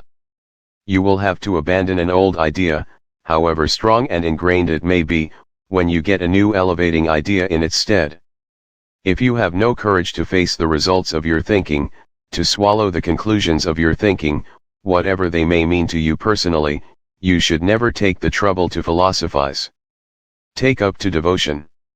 Meditation for applied and sustained thinking. Being a great force, thought carries tremendous power. It becomes a matter of great moment to know how to use this power in the highest possible way and to the greatest possible effect. This can best be done by the practice of meditation. Applied thinking applies the mind to the object and sustained thinking keeps it continually engaged. Rapture brings about the expanding and bliss of the developing mind whose motives for non-distraction have been accomplished by those two kinds of thinking. Meditation can arise when applied and sustained thinking, rapture, bliss and collectedness of mind arise. 31. Thought power. Acquire creative thought power. Thought is a vital living force, the most vital, subtle, and irresistible force that exists in the universe. Thoughts are living things, they move, they possess form, shape, color, quality, substance, power, and weight. Thought is the real action, it reveals itself as a dynamic force. A thought of joy creates sympathetically a thought of joy in others. The birth of a noble thought is a potent antidote to counteract an evil thought. Through the instrumentality of exercised positive thought, we come to acquire creative power. Develop individuality, resist suggestions. Do not be easily influenced by the suggestions of others. Have your own sense of individuality. A strong suggestion, though it does not influence the subject immediately, will operate in due course. It will never go in vain. We all live in a world of suggestions. Our character is daily modified unconsciously by association with others. We unconsciously imitate the actions of those whom we admire. We daily absorb the suggestions of those with whom we come in daily contact. We are acted upon by these suggestions. A man of weak mind yields to the suggestions of a man of strong mind. The servant is always under the influence of the suggestions of his master. The wife is under the influence of the suggestions of her husband. The patient is under the influence of the suggestions of the doctor. The student is under the influence of the teacher. Custom is nothing but the product of suggestion. The dress that you put on, the manners, the behavior and even the food that you eat are all the outcome of suggestions only. Nature suggests in various ways. The running rivers, the shining sun, fragrant flowers, the growing trees, are all incessantly sending you suggestions. Supernormal powers by thought discipline. A powerful occultist hypnotizes the whole audience collectively through his power of concentration and will and performs the rope trick. He throws a red rope in the air, gives suggestion to the onlookers that he will climb in the air through this rope and disappears from the platform in the twinkling of an eye. But nothing is recorded when a photograph is taken. 32 Thought power. Understand and realize the powers of thought. Unfold the hidden powers or occult faculties. Close the eyes. Concentrate. Explore the higher regions of the mind. You can see distant objects, hear distant voices, send messages to distant places, heal persons who are at a distance and move about to a distant place in the twinkling of an eye. Chapter 6 Thoughts, their varieties and their conquest. Get over gloomy thoughts very carefully. Watch all your thoughts. Suppose you are assailed by gloomy thoughts. You experience depression. Take a small cup of milk or tea. Sit calmly. Close your eyes. Find out the cause for the depression and try to remove the cause. The best method to overcome the gloomy thoughts and the consequent depression is to think of inspiring thoughts and inspiring things. Remember again, positive overcomes negative. This is a grand effective law of nature. Now think strongly of the opposite thoughts, the opposite of gloom. Think of those things that elevate your mind. Think of cheerfulness. Imagine the advantage of cheerfulness. Feel that you are in actual possession of this quality. Again and again repeat the formula, OM cheerfulness, mentally. Feel, I am very cheerful. Begin to smile and laugh several times. Sing, sometimes this can elevate you quickly. Singing is very beneficial to drive off gloom. Chant OM loudly several times. Run in the open air. The depression will vanish soon. This is the Pratipakshbhavna method of Raja Yogins. This is the easiest method. The method of driving gloom by force, by willing, by assertions, by command taxes the will very much, although it is the most efficient. It demands great strength of will. Ordinary people will not succeed. The method of displacing or dislocating the negative feeling by substituting the opposite, positive feeling, is very easy. Within a very short time, the undesirable feeling vanishes. Practice this and feel. Even if you fail several times, continue. You will be successful after some sittings and some practice. You can treat in the same manner other negative thoughts and feelings as well. If there is the feeling of anger, think of love. If there are thoughts of jealousy, think of the advantages of charitableness and magnanimity. If there are thoughts of gloom, then think of some inspiring scenery that you saw some time ago, or recall to mind some inspiring passage. 33 Thought power. If there is harshness of heart, think of mercy. If there is lust, think of the advantage of celibacy. If there is dishonesty, think of honesty, integrity. If there is miserliness, think of generosity and generous persons. If there is infatuation or moha, think of discrimination and atmik vishara. If there is pride, think of humility. If there is hypocrisy, think of frankness and its invaluable advantages. If there is jealousy, think of nobility and magnanimity. If there is timidity, think of courage, and so on. You will drive off the negative thoughts and feelings and will be established in a positive state. Practice of a continued type is essential. Be careful in the selection of your companions. Talk very little and that, too, on useful matters. Victory over intrusive thoughts. In the beginning of your practice of thought control you will experience great difficulty. You will have to wage war with them. They will struggle their level best for their own existence. They will say, we have every right to remain in this palace of mind.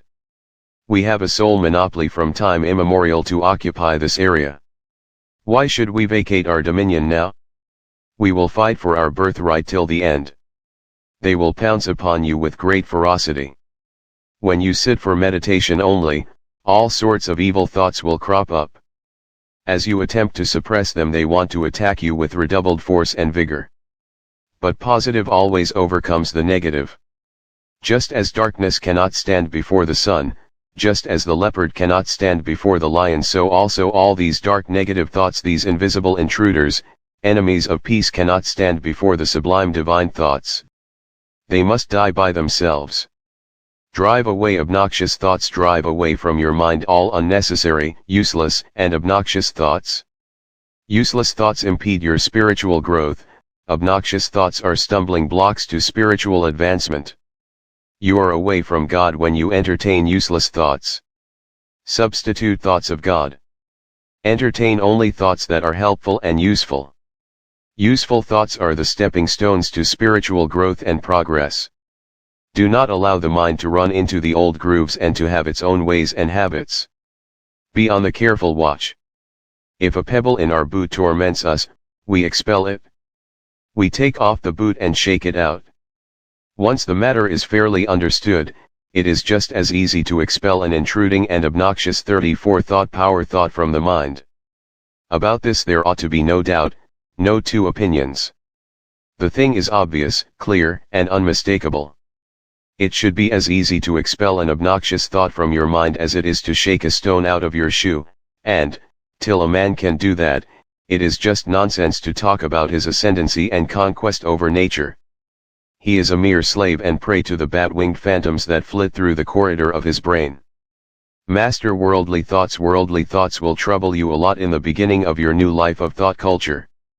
They trouble you, also when you take to the practice of meditation and spiritual life. But, if you are regular in your cultivation of spiritual thoughts and in your meditation, these worldly thoughts will gradually die by themselves. Meditation is a fire to burn these thoughts. Do not try to drive all worldly thoughts. Entertain positive thoughts concerning the object of your meditation. Positively think of the lofty things. Watch your mind always very carefully. Be vigilant. Be on the alert. Do not allow waves of irritability, jealousy, anger, hatred, lust, to rise from the mind. These dark waves and worldly thoughts are enemies of meditation, peace, and wisdom. Conquer them immediately by entertaining sublime divine thoughts. Worldly thoughts that have arisen may be destroyed by originating good thoughts and maintaining them by repeating any mantra or the name of the Lord, by thinking on any form of the Lord, by practice of pranayama, by singing the name of the Lord, by doing good actions, by thinking on the misery that arises from the worldly thoughts. When you attain a state of purity, no worldly thoughts will take their rise in your mind. Just as it is easy to check the intruder or enemy at the gate, so also it is easy to overcome a worldly thought as soon as it rises. Nip it in the bud. Do not allow it to strike a deep root. Conquer impure thoughts when you are very busy in your daily work. You may not harbor any impure thought, but when you take rest and leave the mind blank, the impure thoughts will try to enter insidiously. You must be careful when the mind is relaxed. Thoughts gain strength by repetition. If you entertain an impure thought or good thought once, this impure thought or good thought has a tendency to recur again. Thoughts crowd together just as the birds of the same feather flock together. So also, if you entertain one impure thought, all sorts of impure thoughts join together and attack you. If you entertain any good thought, all good thoughts join together to help you. 35 Thought power. Subdue negative thoughts. Learn to subdue, to purify, to order all your thoughts. Fight against all negative thoughts and doubts. Let sublime divine thoughts come to you from every side. Thoughts of depression, failure, weakness, darkness, doubts, fear, etc., are negative thoughts. Cultivate positive thoughts of strength, confidence, courage, cheerfulness. The negative thoughts will disappear. Fill the mind with divine thoughts by japa, prayer, dhyana, and study of holy books. Be indifferent to all negative and undivine thoughts. They will pass away. Do not struggle with them. Pray to God for strength. Read the lives of saints. Study the Bhagavata and the Ramayana. All devotees have passed through similar ordeals. So, take heart. Overcome habitual thoughts. All sorts of habitual thoughts, concerning the body, the dress, the food, and so on, must be overcome through the Atmachintana, or reflection on the nature of the divine self within one's own heart. This is an uphill work. It demands patient, incessant practice, and inner spiritual strength. Sritis emphatically declare, this Atman cannot be obtained by weak persons. Sincere aspirants dedicate their whole being to contemplation of the eternal, having withdrawn their affection from the world of sense objects. Those who have destroyed the vasanas and host of habitual thoughts will enjoy their final beatitude in the Brahmic seat, replete with trust, quiescence, and equality. They will have equal vision over all. This mischievous and powerful mind generates all pains and all fears, all sorts of diversities, heterogeneity, distinctions, and dualities, and destroys all noble, spiritual wealth. Slay this troublesome mind. When the seen and the sight merge into one another in the seer, then is the experience of Ananda, bliss. This is Turiya state. Then one sees the illimitable Jnana, Atman only everywhere. All sorts of distinctions and dualities vanish now entirely. Thoughts of attraction, and thoughts of repulsion, likes and dislikes, ragadvesha are annihilated in toto. Then the sage will not be conscious of the existence of the body, though working in it. He will never lose his control even amidst the many illusions of the world, like a woman who performs her household duties whilst her mind is engrossed in her paramour at a distance. The sage will always center his mind on Brahman. May you always be performing only those virtuous actions that will help you in the attainment of Jnana, without any thought of worldly prosperity in the future. May you live drowned in the ocean of Brahmic delight, in a state of full illumination, having destroyed all dualities, distinctions, and differences. 36 Thought power triumph over unimportant thoughts. Do not try to drive away the unimportant and irrelevant thoughts. The more you try, the more they will return, the more they will gain strength. You will tax your energy and will become indifferent. Fill the mind with divine thoughts. They will gradually vanish. Get yourself established in Nirvikalpa Samadhi through constant meditation. Removal of tension in the muscles of the body brings repose and calmness to the mind. By relaxation you give rest to the mind, tired nerves, and the overworked muscles. You will get immense peace of mind, strength, and vigor. When you practice relaxation of either body or mind, the brain should not be occupied with various sorts of loose extraneous thoughts. Anger, disappointment, failure, indisposition, misery, sorrow, quarrels cause internal mental strain. Expel them. Transform instinctive thoughts. Thinking is of 4 kinds, viz., symbolic thinking, instinctive thinking, impulsive thinking, and habitual thinking. Thinking through words is symbolic thinking. Instincts are more powerful than impulses. Thoughts of body, food, drink, bath, etc., are habitual thinking. You can stop easily symbolic thinking. It is difficult to stop instinctive and impulsive thinking. Mental poise and calmness may be brought about by the eradication of worry and anger. Fear really underlies both worry and anger. Be careful and thoughtful. All unnecessary worries should be avoided. Think of courage, joy, bliss, peace, and cheerfulness. Sit for 15 minutes in a relaxed state in an easy, comfortable position. You can lie on an easy chair. Close your eyes. Withdraw the mind from outside objects. Still the mind. Silence the bubbling thoughts. Lessen the number of habitual thoughts. Generally, in untrained persons, 4 or 5 kinds of thoughts occupy the mind at a time. Household thoughts, business thoughts, thoughts of office, thoughts of body, thoughts of food and drink, hope and anticipation, some kind of planning to get money, some kind of thoughts of revenge, some habitual thoughts of answering calls of nature, bathing, etc., occupy the mind at a time. When you are studying a book with interest at 3:30 p.m., the idea of pleasure of witnessing a cricket match at 4 p.m. disturbs your study every now and then. It is only a yogi 37 thought power with one pointed mind, who can have only one thought at a time and can keep it as long as he likes. If you watch the mind carefully, you will find that many thoughts are inconsistent. The mind wanders at random aimlessly. There will be some thoughts of the body and its wants, some thoughts of friends, some thoughts of acquiring money, some thoughts of eating and drinking, some thoughts of your boyhood, etc. If you can study the mind and if you have consistent thoughts of one subject or one kind only to the exclusion of all other thoughts, this itself is a very great achievement, is a great step in advancement in thought control. Do not be discouraged.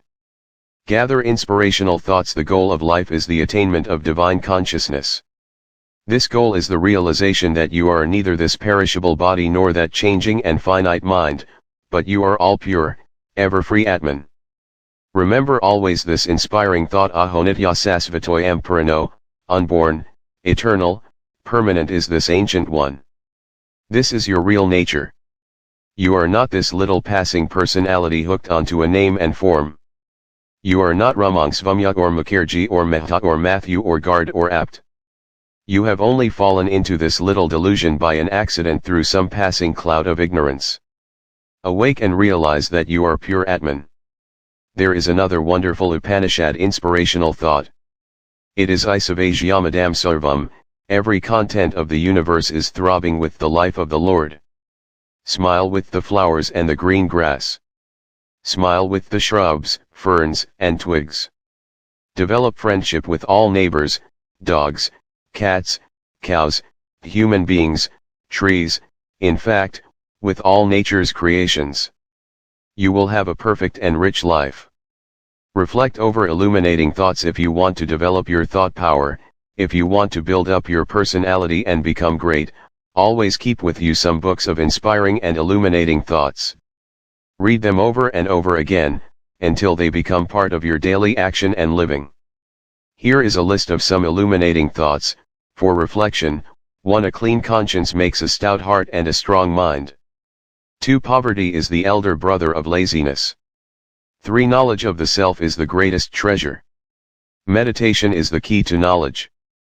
38. Thought power. Right thoughts for wrong thoughts. Thoughts of passion and lust should be conquered by an earnest practice of brahmacharya, by intense aspiration to realize the truth, to know God, by meditating on the great advantages of purity.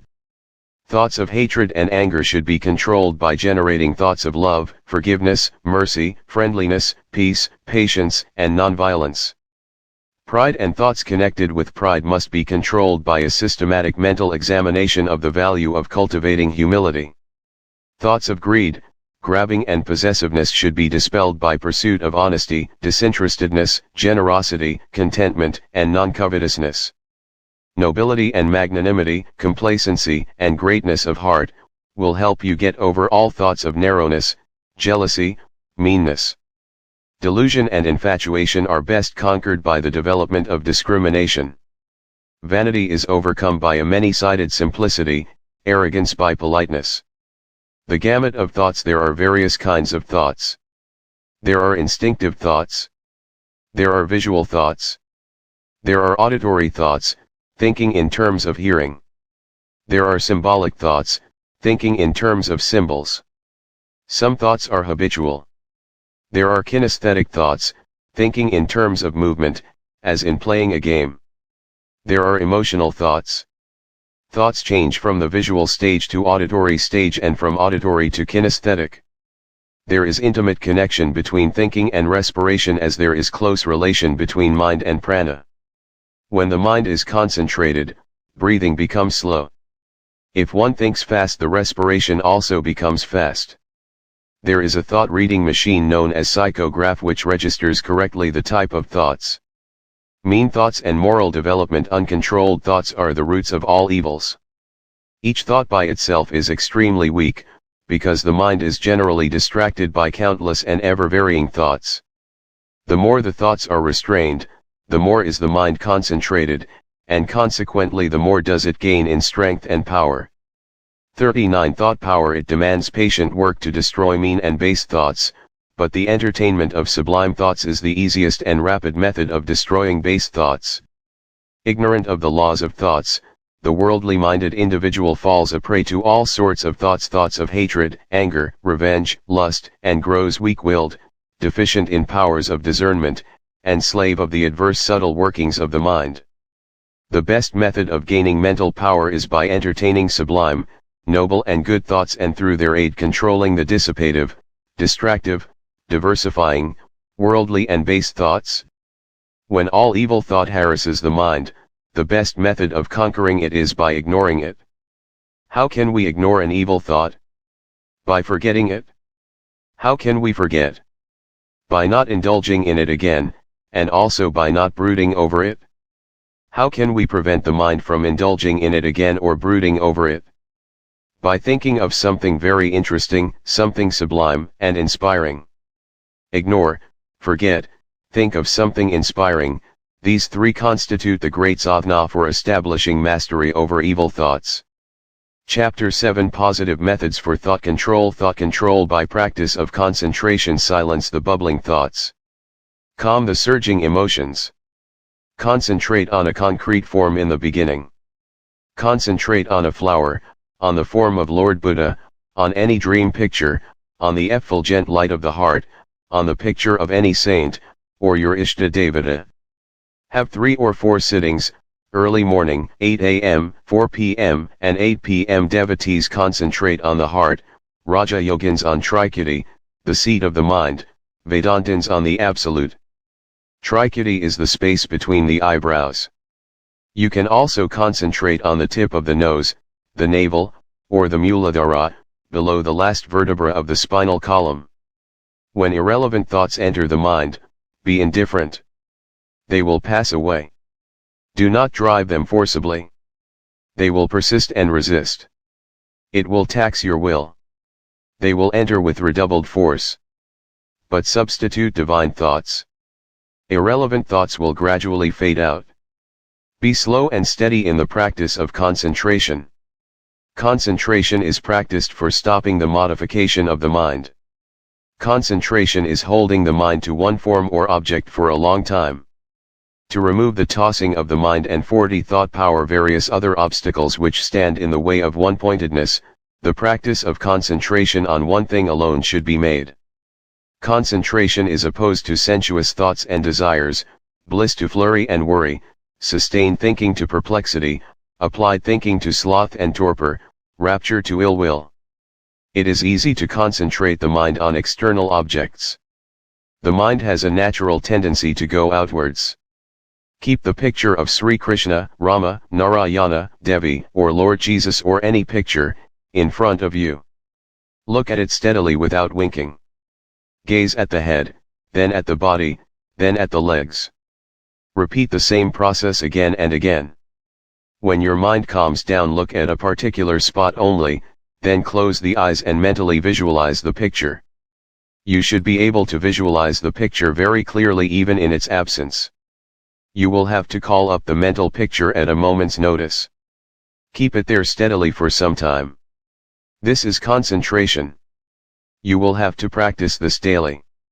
If you want to increase your power of concentration, you will have to reduce your worldly desires and activities.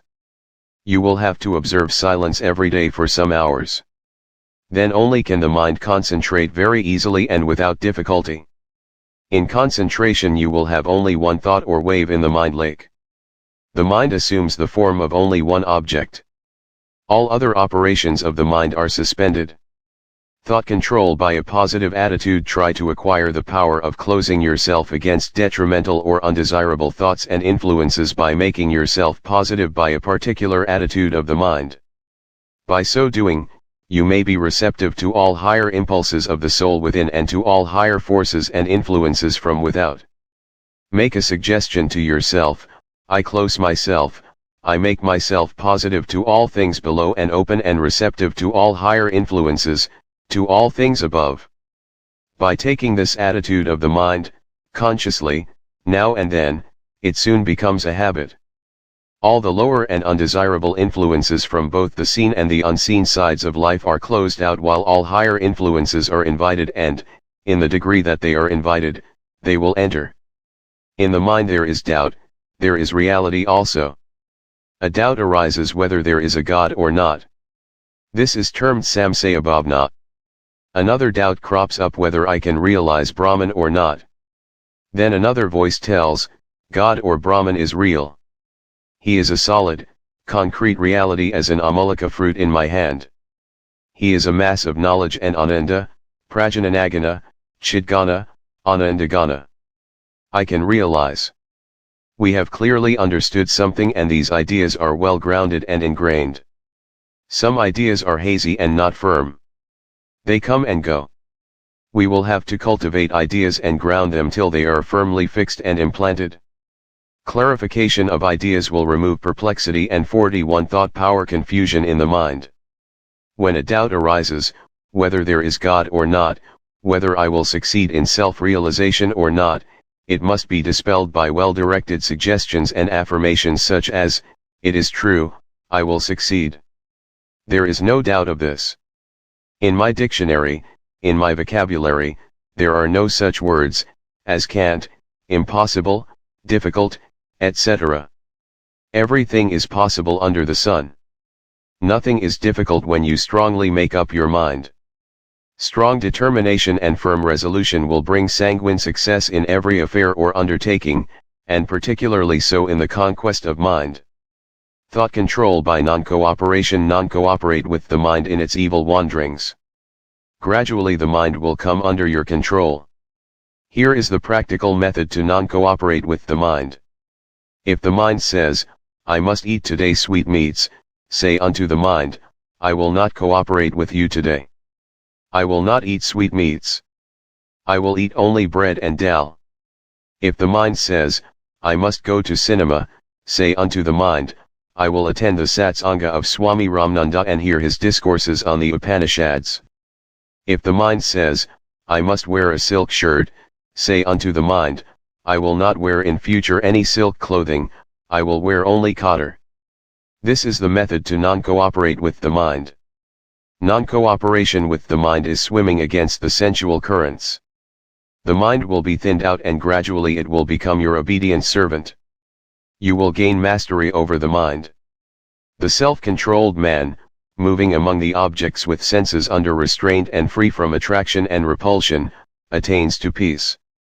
The mind and the senses are naturally endowed with the two currents of attraction and repulsion. Therefore, the mind and the senses like certain objects and dislike certain other objects. But the disciplined man moves among the sense objects with a mind and senses free from attraction and repulsion, mastered by self, and attains the peace of the eternal. The disciplined self has a very strong will. Therefore, the senses and mind obey his will. The disciplined self takes only those objects which are quite necessary for the maintenance of the body without any love or hatred. He never takes those objects which are forbidden by the sastras. Art of thinning out thoughts. In the rubber plantations, planters take recourse to the method of thinning out the rubber trees by cutting the small surplus trees which stand in the vicinity of big trees. By so doing they can tap more milk, rubber juice, from the big trees. Even so, you must thin out the thoughts by destroying them one by one in order to drink the ambrosial milk or nectar of immortality. Just as you retain only the good fruits from the basket and discard the bad ones, so also, keep good thoughts in your mind and reject evil ones. Just as the warrior chops off the heads of enemies, one by one, when they come out of a fortress through a trap door, so also, chop off the thoughts, one by one, when they emerge out through the trap door to the surface of the mind. 42 Thought power. When the tail of a lizard is cut, the cut end will flutter about for some time as there is still a little residual prana in the tail. After 1 or 2 minutes all motion will cease. Even so, even after thinning and reducing the thoughts, some thoughts will move about like the tail of the lizard. But they are powerless. They cannot do any serious harm. There is no vitality in them. Just as the drowning man tries to catch anything to save himself, so also, these lifeless thoughts try their level best to come back to their previous state of life and vigor. If you go on regularly with your daily practice of concentration and meditation, they will die by themselves like a gearless lamp. Passion, egoism, jealousy, pride, and hatred are very deep-rooted. If you cut the branches of a tree, they grow again after some time. Even so, these thoughts that are suppressed or thinned out for some time, manifest again after some time. they should be completely rooted out by strenuous efforts, vichara, meditation, etc. Thought control by Napoleon's method. When you think on one subject, do not allow other thoughts to enter. When you think of a rose, think of the different kinds of roses only. Do not allow other thoughts to enter. When you think of mercy and mercy only. Do not think of forgiveness and tolerance. When you study the Gita, do not think of tea or a cricket match. Be wholly occupied with the subject on hand. Napoleon controlled his thoughts in this manner. When I want to think of things more pleasant, I close the cupboards of my mind revealing the more unpleasant things of life, and open up the cupboards containing the more pleasant thoughts.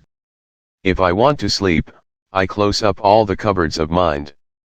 Arrest the recurrence of evil thoughts. Suppose the evil thoughts stay in your mind for 12 hours and recur every third day. If you can make them stay for 10 hours and recur once in a week by daily practice of concentration and meditation, that is a decided improvement. If you continue your practice, the period of stay and recurrences will be gradually lessened. Eventually they will disappear altogether. Compare your present state of mind with that of last year or year before last. You will be able to find out your progress. The progress will be very slow in the beginning. It will be difficult for you to gauge your growth and progress. 43 Thought power. Give the wrong thought no concession. At first a wrong thought enters the mind. Then you entertain a strong imagination. You take delight in dwelling on that wrong thought.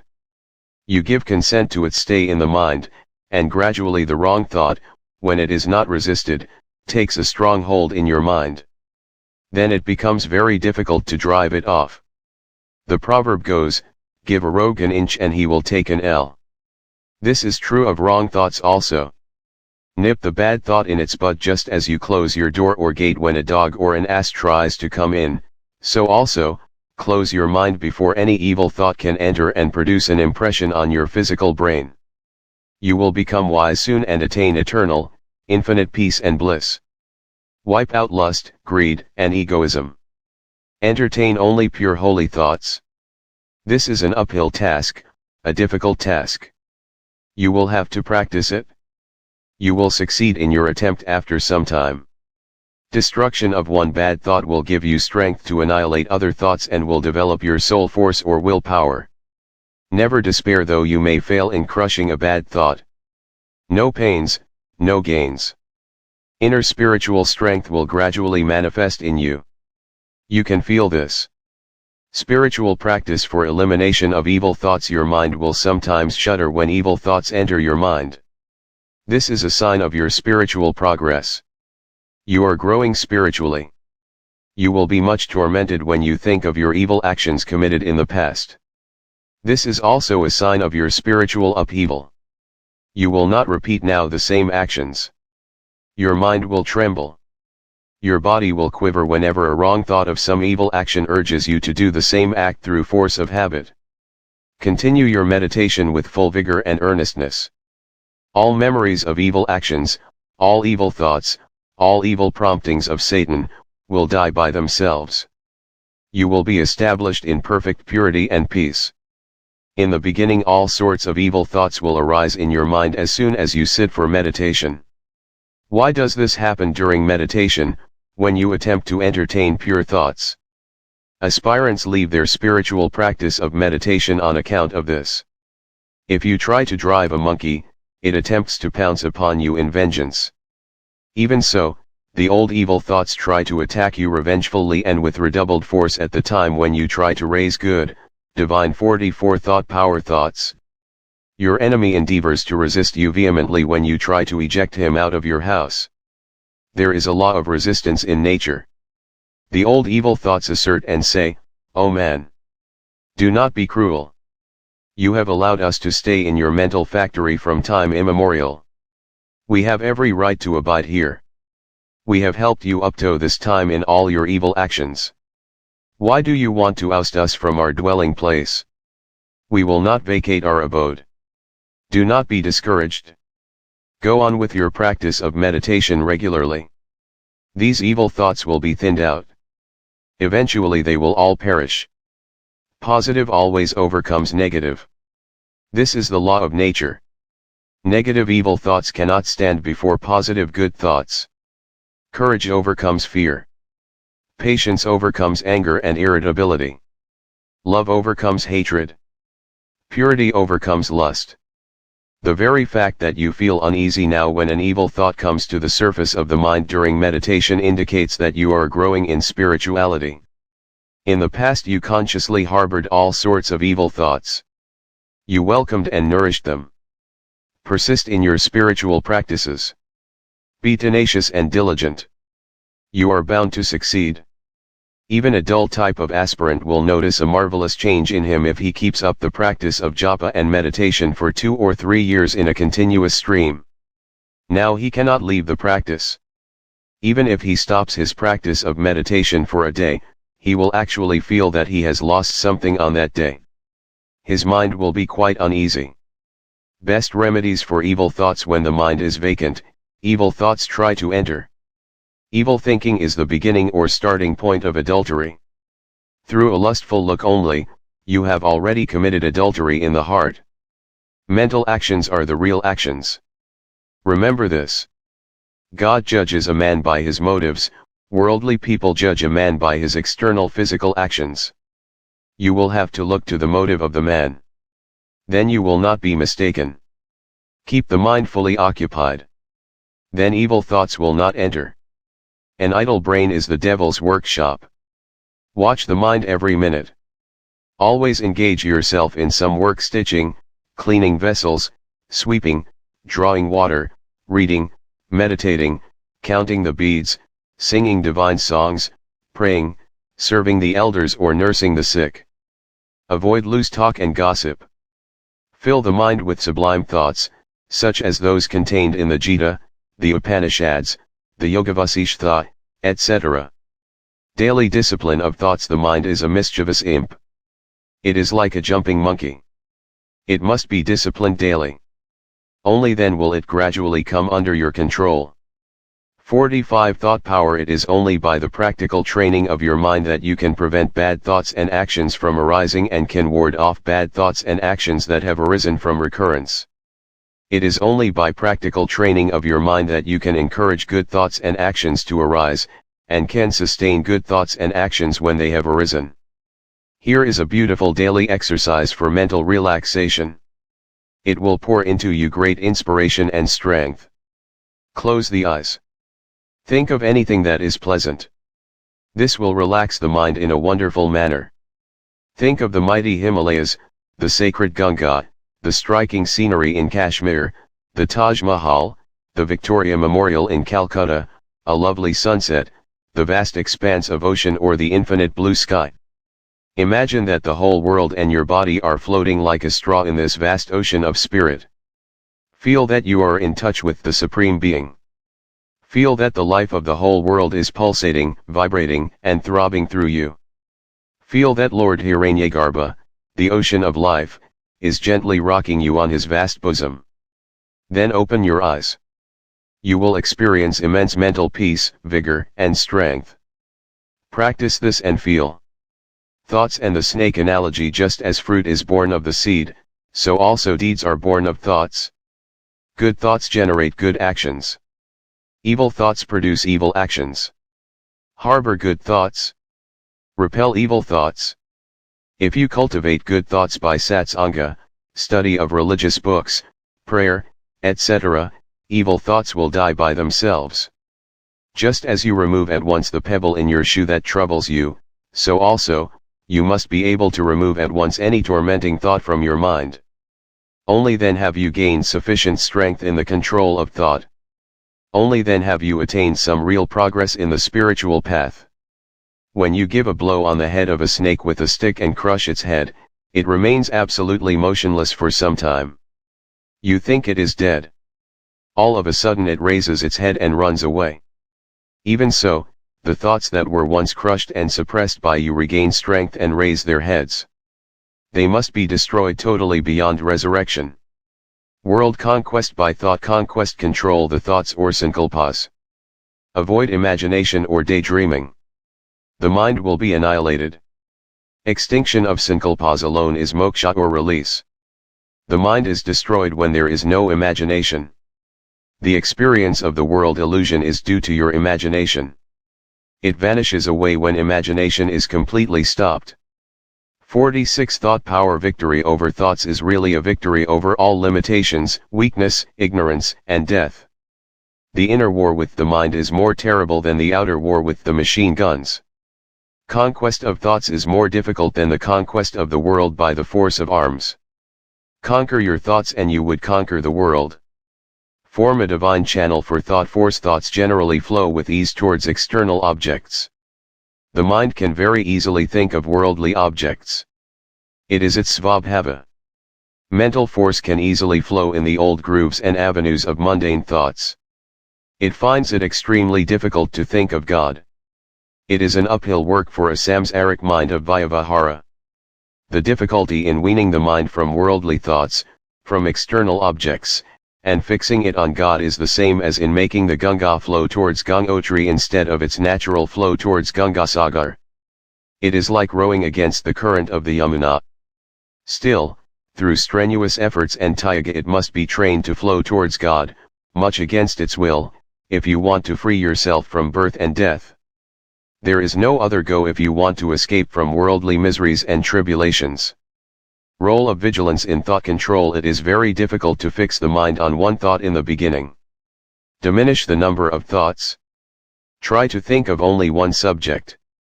If you think of rose, you can have all sorts of thoughts connected with rose only. You can think of different kinds of roses that are grown in different parts of the world. You can think of the various preparations that are made out of roses and their uses. You can allow even thoughts of other kinds of flowers to enter, but do not entertain thoughts of fruits and vegetables. Check the aimless wandering state of the mind. Do not have thoughts at random when you think of rose. Gradually you can fix the mind on one thought only. You will have to discipline the mind daily. Eternal vigilance is needed in thought control. Watch and spiritualize your thoughts. Watch the thoughts. Control the thoughts. Be a witness of your thoughts. Rise above thoughts and dwell in that pure consciousness where there is no thought. The subtle impressions, tendencies, desires, and passions lying in the depths of the subconscious have a tremendous effect on your conscious life. 47 Thought power. They should be purified and sublimated. They must be given a spiritual turn. Hear what is auspicious. Behold what is auspicious. Think what is auspicious. Talk what is auspicious. Meditate what is auspicious. Understand what is auspicious. Know what is auspicious. Fear, strong dislike, buried hatred, prejudice, intolerance, anger, lust, disturb the action of the subconscious mind. Cultivate virtues. Purify and strengthen the subconscious mind. Desire, greed, etc., enslave and obscure the mind, which must be freed and restored to its pristine purity, to reflect truth and practice meditation. The lower impulses belong to the physical body and the mental plane. When the mind does not function owing to the absence of vasanas, mental impressions and subtle desires, then arises the state of manonasa or annihilation of the mind. Chapter 8 The patterns of thought culture, discrimination and inner mental culture. Whenever desires crop in your mind, do not try to fulfill them. Reject them through discrimination, right inquiry, and dispassion. You will get tranquility of mind and mental strength by constant practice. The mind is thinned out. The mind is checked directly from wandering. Its outgoing tendencies are curbed. If the desires are eradicated, the thoughts also will die by themselves. The mind is detached from the manifold sense objects by continually observing their defects and is fixed on Brahman. In the practice of Sama, the 5 Jnana Indriyas or organs of knowledge, viz., ear, skin, eye, tongue and nose are also controlled. Sama is serenity of mind produced by the constant eradication of vasanas or desires. Unwholesome thoughts and self-watchfulness. Fully realize for yourself the grave and ruinous consequences of evil thoughts. This will set you on your guard when the evil thoughts would come. The moment they come, exert yourself or divert the mind to some other object of divine thoughts, prayer, or japa. A real earnestness to drive away the evil thoughts will keep you on the alert, so much so that even if they appear in dream you will at once wake up. Should the enemy appear when you are awake, it will not be very difficult for you to cope with him, if only you are sufficiently watchful. You must be saved from the malformation and the miscarriage of your mind. Mind is like a playful child. The clement energies of the mind must be bent to become the passive channels 48 thought power for the transmission of truth. The mind must be filled with sattva, purity. It should be trained to think of truth or God, constantly. If you want rapid progress in the spiritual path, watch every thought. A vacant mind is ever distressed. It is the devil's workshop. Be thoughtful. Keep guard over your mind. Watch every impulse and thought. Spiritualize or sublimate your instincts. Evil thought is the most dangerous thief. Slay this thief with the sword of wisdom. Generate daily new divine vibrations or thought waves in your mind. Make your thought pure, strong, sublime, and definite. You will gain immense spiritual strength and peace. Every thought must be constructive and noble. Thoughts are only refractions. Slay all thoughts. Go thou within to the light of lights. If you wish to attain self-realization, imagination and speculation must stop. Purify and control the emotions. Beneath your conscious life, there is a very wide region of subconscious life. All habits originate from the subconscious plane. Subconscious life is more powerful than your ordinary life of objective consciousness. Through the practice of yoga you can modify, control and influence the subconscious depths. Take one evil trait. Meditate on its opposite virtue every morning. Practice it during the day. The evil quality will vanish soon. Meditate on mercy in the morning and practice it during the day. You will soon develop mercy. If evil thoughts enter your mind once in a month instead of thrice weekly, remember that evil thinking is the beginning of adultery. If you become angry once in a month instead of once weekly, that is a sign of progress, that is a sign of your increased willpower, that is a sign of growing spiritual strength. Be of good cheer. Keep a diary of spiritual progress. Self-development by yogic thought culture. The superphysical phenomena occurring in the practice of yoga and the practitioner's experience on subtler planes are viewed with suspicion and regarded as mere oriental magic. Yoga is neither fanciful nor does it contain anything abnormal. It aims at the integral development of all faculties in man. It is the time-tested, rational way to a fuller and more blessed life that will naturally be followed by one and all in the world of tomorrow. All methods of yoga have ethical training and moral perfection as their basis. The eradication of vices and the development of certain virtues form the first step in the ladder of yoga.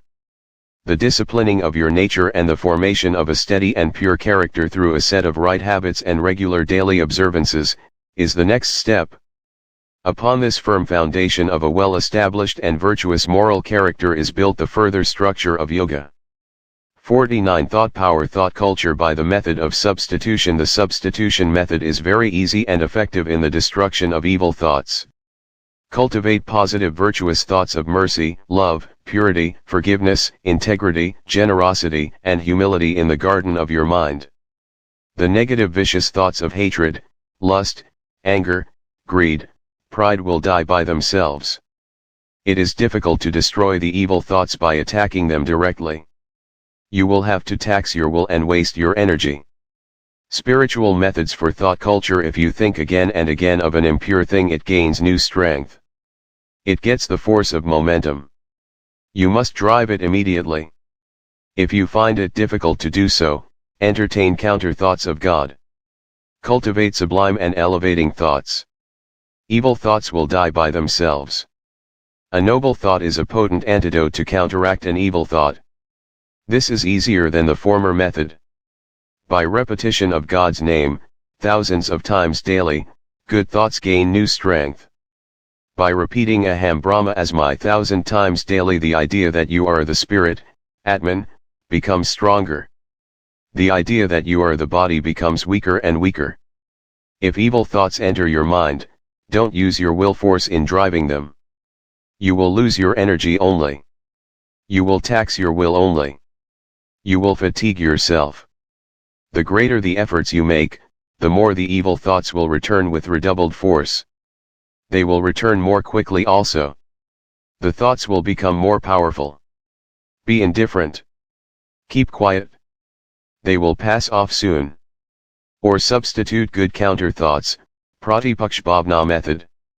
Or think of the picture of God and the mantra again and again forcibly.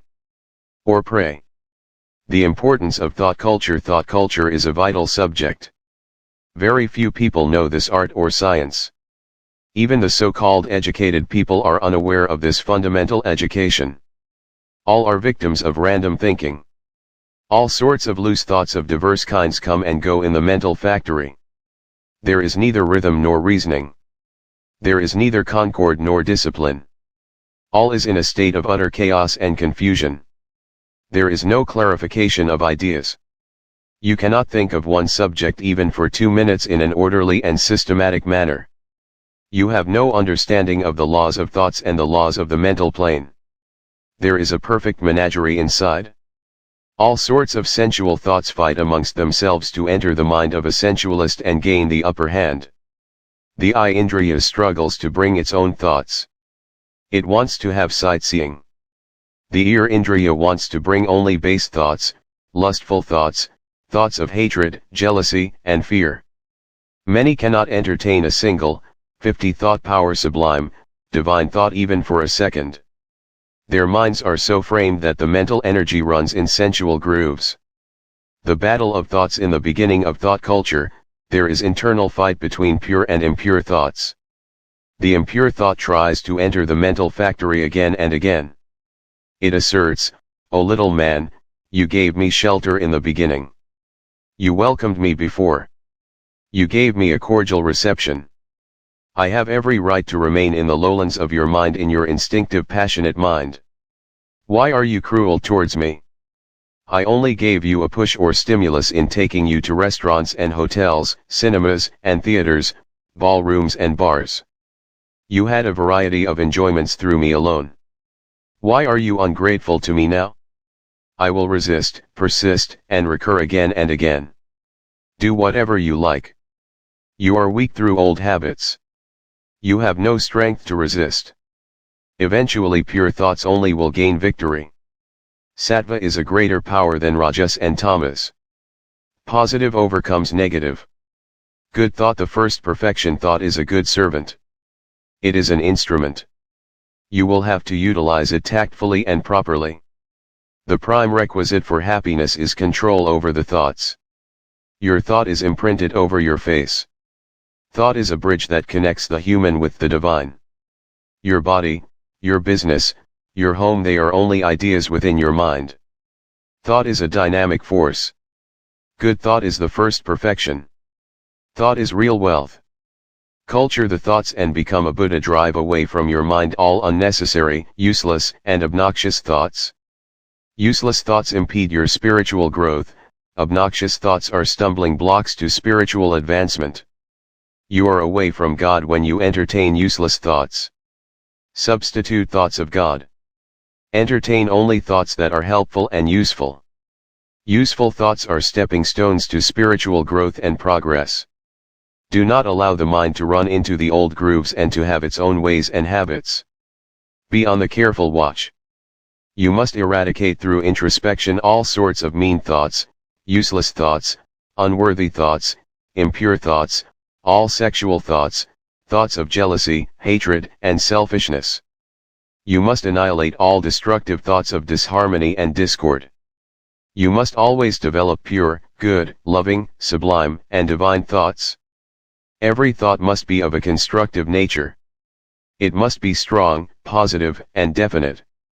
The mental image must be of a clear-cut and well-defined thought. It must bring peace and solace to others. It should not bring even the least pain and unhappiness to anyone. Then you 51 thought power are a blessed soul on the earth. You are a mighty power on the earth. You can help many, heal thousands, spiritualize and elevate a large number of persons as did Jesus or Buddha. Just as you grow jasmine, rose, lily, Honolulu flowers in a garden, So also you should cultivate the flowers of peaceful thoughts of love, mercy, kindness, purity in the vast garden of Antavarana. Through introspection, you will have to water this garden of mind. With meditation and sublime thinking remove the weeds of vain, useless, discordant thoughts. Avoid thoughts of another man's defects. The nature of the mind is such that it becomes that which it intensely thinks of. Thus if you think of the vices and defects of another man, your mind will be charged with these vices and defects at least for the time being. He who knows this psychological law will never indulge in censuring others or in finding fault in the conduct of others, will see only the good in others, and will always praise others. This practice enables one to grow in concentration, yoga, and spirituality. Last thought determines next birth. The last thought of a man governs his future destiny. The last thought of a man determines his future birth. Lord Krishna says in the Bhagavad Gita, "Whosoever at the end abandoneth the body, thinking upon any being, to that being only he goeth, O Kantaya, because of his constant thought of that being." Chapter 8-6. Ajamila lost his pious conduct, and led a detestable living. He fell into evil depth of sinful habits and resorted to theft and robbery. He became a slave of a public woman. He became the father of 10 children, the last of whom was called Narayana. When he was about to die, he was absorbed in the thoughts of his last son. 3 fearful messengers of death advanced towards Ajamila. Ajamila cried aloud in great distress the last son's name Narayana. On a mere mention of the name of Narayana, the attendants of Lord Hari came speedily along and obstructed the messengers of death. They took him to Vaikuntha, or the world of Vishnu. The soul of Sisupala entered the Supreme Lord with an effulgent spark of ineffable glory and magnificence. This vile Sisupala spent his lifetime in reviling Lord Krishna, and then he entered the Lord. The worm on the wall when stung by the wasp changes into the form of the latter. Similarly, the man who focuses his hate on Lord Krishna gets rid of his sins and reaches that Lord by regular devotion, as the gopis did by kama, passion, kamsa by fear, Sisupala by hatred, and Narada by love. 52 Thought power. Lord Krishna says in the Gita, "Whoever constantly thinks of me intensely and with one pointed mind, to such steadfast yogin, I am easily attainable, and having thus reached me and merged in me, he is not born again in the fleeting world of woe and misery." O Arjuna! While all the worlds created by Brahma are limited by time and have their moment of dissolution on reaching me, there is no rebirth. Therefore at all times, meditate on me, the Supreme Vasudeva, and with mind and intellect fixed on me doubtless, you will attain me. Chapter 8-14, 15, 16. The constant practice of fixing the mind on the Lord, although a man is engaged in worldly pursuits, will enable him to intuitively and automatically think of the Lord, even at the time of his departure. The Lord says, "With the mind thus engaged in the yoga of constant practice, not deflected by any other obstacles, one attains the supreme Purusha of resplendent glory." The Lord further says, "At the time of death, he who thinks of my real being as the Supreme Lord Sri Krishna or Narayana, leaves the body and verily reaches my being. Doubt this not. In whatever form a man thinks of me at the time of death, that form he attains, that form again being the result of nourishing that thought in a particular groove and by constant meditation of the same." The Lord further says, "He who further establishes his mind on me, even at the time of forthgoing, and who is in that divine state of renouncing everything and of dwelling in Brahman or Brahmic state, is free from delusion." BG 2-72. He who has a strong habit of using snuff in his life imitates the act of snuffing with his fingers when he is in an unconscious state just before his death. So strong is the habit of snuffing in this man. The last thought of a licentious man will be the thought of his woman. The last thought of an inveterate drunkard will be that of his peg of liquor. The last thought of a greedy money lender will be that of his money. The last thought of a fighting soldier will be that of shooting his enemy. The last thought of a mother who is intensely attached to her only son will be that of her son only. Raja Bharata nursed a deer out of mercy and became attached to it. His last thought was the thought of that deer. Hence he had to take the birth of a deer, but he had memory of his last birth as he was an advanced soul. The last thought of a person will be the thought of God only, if that person has disciplined his mind all throughout his life and has tried to fix it on the Lord through constant practice.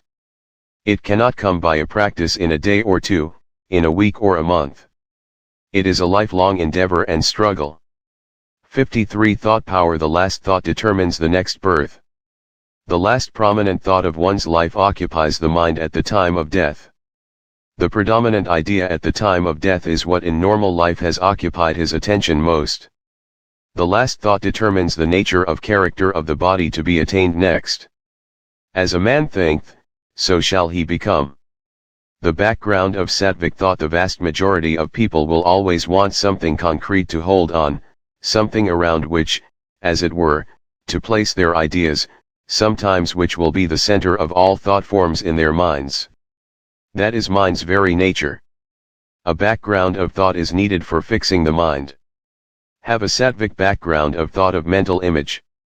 The mind assumes the shape of any object it intensely thinks upon. If it thinks of an orange, it assumes the shape of an orange. If it thinks of Lord Krishna with flute in hand, it assumes the shape of Lord Krishna. You must train the mind properly and give it proper sattvic food for assimilation. You must have sattvic background of thought to take you to the goal, salvation. If you are a devotee of Lord Krishna, have a background of thought of his picture and the repetition of his famous mantra Om Namo Bhagavate Vasudevaya and his qualities, formless qualities. A Nirguna Upasaka, Vedanti, should have a background of thought of Om and its meaning, infinite ocean of light, Sachidananda, Vyapaka, Paripurnatman. Work in the world and, the moment the mind is free, begin to think of the background of thought, either saguna or nirguna background according to taste, temperament and capacity for sadhana. By constant thinking, a habit in the mind will be formed and, without effort, the mind will run towards the background of thought. It is a pity that the vast majority of persons have no ideal, no program of life at all and no sattvic background of thought. They are doomed to failure. The background of thought of a young married lady is usually lustful. The background of thought of an old mother is the affection towards her sons and grandsons. The background of thought of the vast majority of persons is hatred and jealousy. Even the so-called educated persons with many university qualifications and academic knowledge, which is only husk when compared with spiritual knowledge, have no ideal, no program of life and no background of thought. A deputy collector, after getting pension, marries a third wife and goes on as a Diwan of a state. A worldly-minded person is a prey to sexual thoughts and thoughts of hatred, anger, and revenge. These two types of thoughts actually take possession of his mind. He is a slave to these two sets of thoughts. He does not know how to divert his mind and fix it on some other good, noble thought. He does not know the laws of thought. He is quite unaware of the nature and suitable workings of the mind. His position is extremely deplorable despite his earthly possessions and bookish knowledge obtained in universities. Viveka has not awakened in him. He has no shraddha in saints, sastras, and God. He is unable to resist an evil desire, craving, or temptation on account of his weak will. The only potent remedy to remove his world 54 thought power intoxication, world charm, world delusion is constant satsanga or association with sadhus, sannyasins, and mahatmas. After retirement, everybody should have a background of thought and should spend his time in philosophical studies and divine contemplation. Old habits of loose thinking must be replaced by cultivating fresh habits of good thoughts. At first, a tendency to think of good thoughts will be formed. By continued practice, a positive, definite habit of thinking of virtuous, helping thoughts will be developed. You will have to struggle very hard. The old habits will try to recur again and again. Till you are firmly established in the habit of thinking of good thoughts only, you will have to fill the mind again and again with sattvic thoughts, divine thoughts, thoughts of the Gita, Lord Krishna, Lord Rama, Upanishads, etc. New grooves and avenues will be formed now. Just as a gramophone needle cuts a small groove in the plate, Sattvic thinking will cut new healthy grooves in the mind and brain. New samskaras will be formed. You will have concentration without much effort. He who has subdued his mind beholds in his own self by the help of his own pure intellect the immortal, eternal Brahman, which is subtler than the subtlest, which is an embodiment of bliss, peace, and wisdom. It is the contact of the sense with the sense object that gives rise to a mental perception. But if the senses are withdrawn and the mind is stilled, there comes a stage where there is no touch with any sense object. It is the state of bliss and pure consciousness or nirvikalpa samadhi which burns all samskaras that give rise to birth and death. Attachment is death.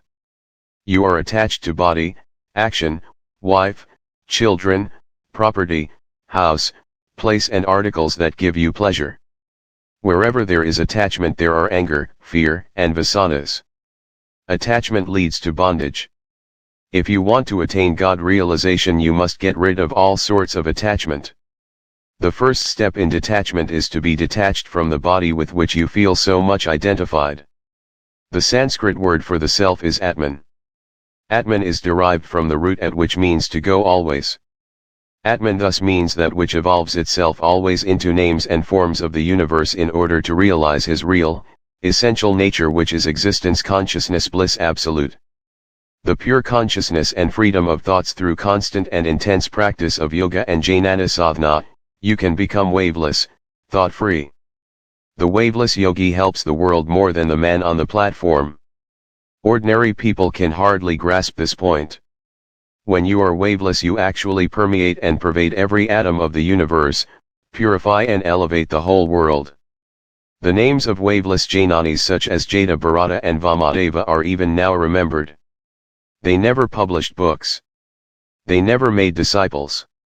Yet, what a tremendous influence these waveless jnanis had produced on the minds of the people. 55 Thought power. You can attain jnana only if you are free from sensuous desires and immoral mental states. Aloofness of body from sensuous objects and aloofness of mind from immoral states of mind are needed for the attainment of jnana. Then only will divine light descend. Just as a bungalow is cleaned of cobwebs and the garden, of all its weeds for the reception of the viceroy, the mental palace should be cleansed of all vices, desires, and immoral states for the reception of the holy Brahman, the viceroy of viceroys. When a desire arises in the mind, a worldling welcomes it and tries to fulfill it, but an aspirant renounces it immediately through vivka. Wise people consider even spark of desire as a very great evil. Therefore they will not entertain any kind of desire. They will be ever delightful in Atman only. Thinking starts the process of creation. Thinking means externalization or objectification. Thinking means differentiation, quality, and multiplicity. Thinking is samsara. Thinking causes identification with the body. Thinking causes I-ness and mine-ness. Thinking causes time, space, etc. Stop this thinking through vairagya and abhyasa, and merge yourself in the pure consciousness.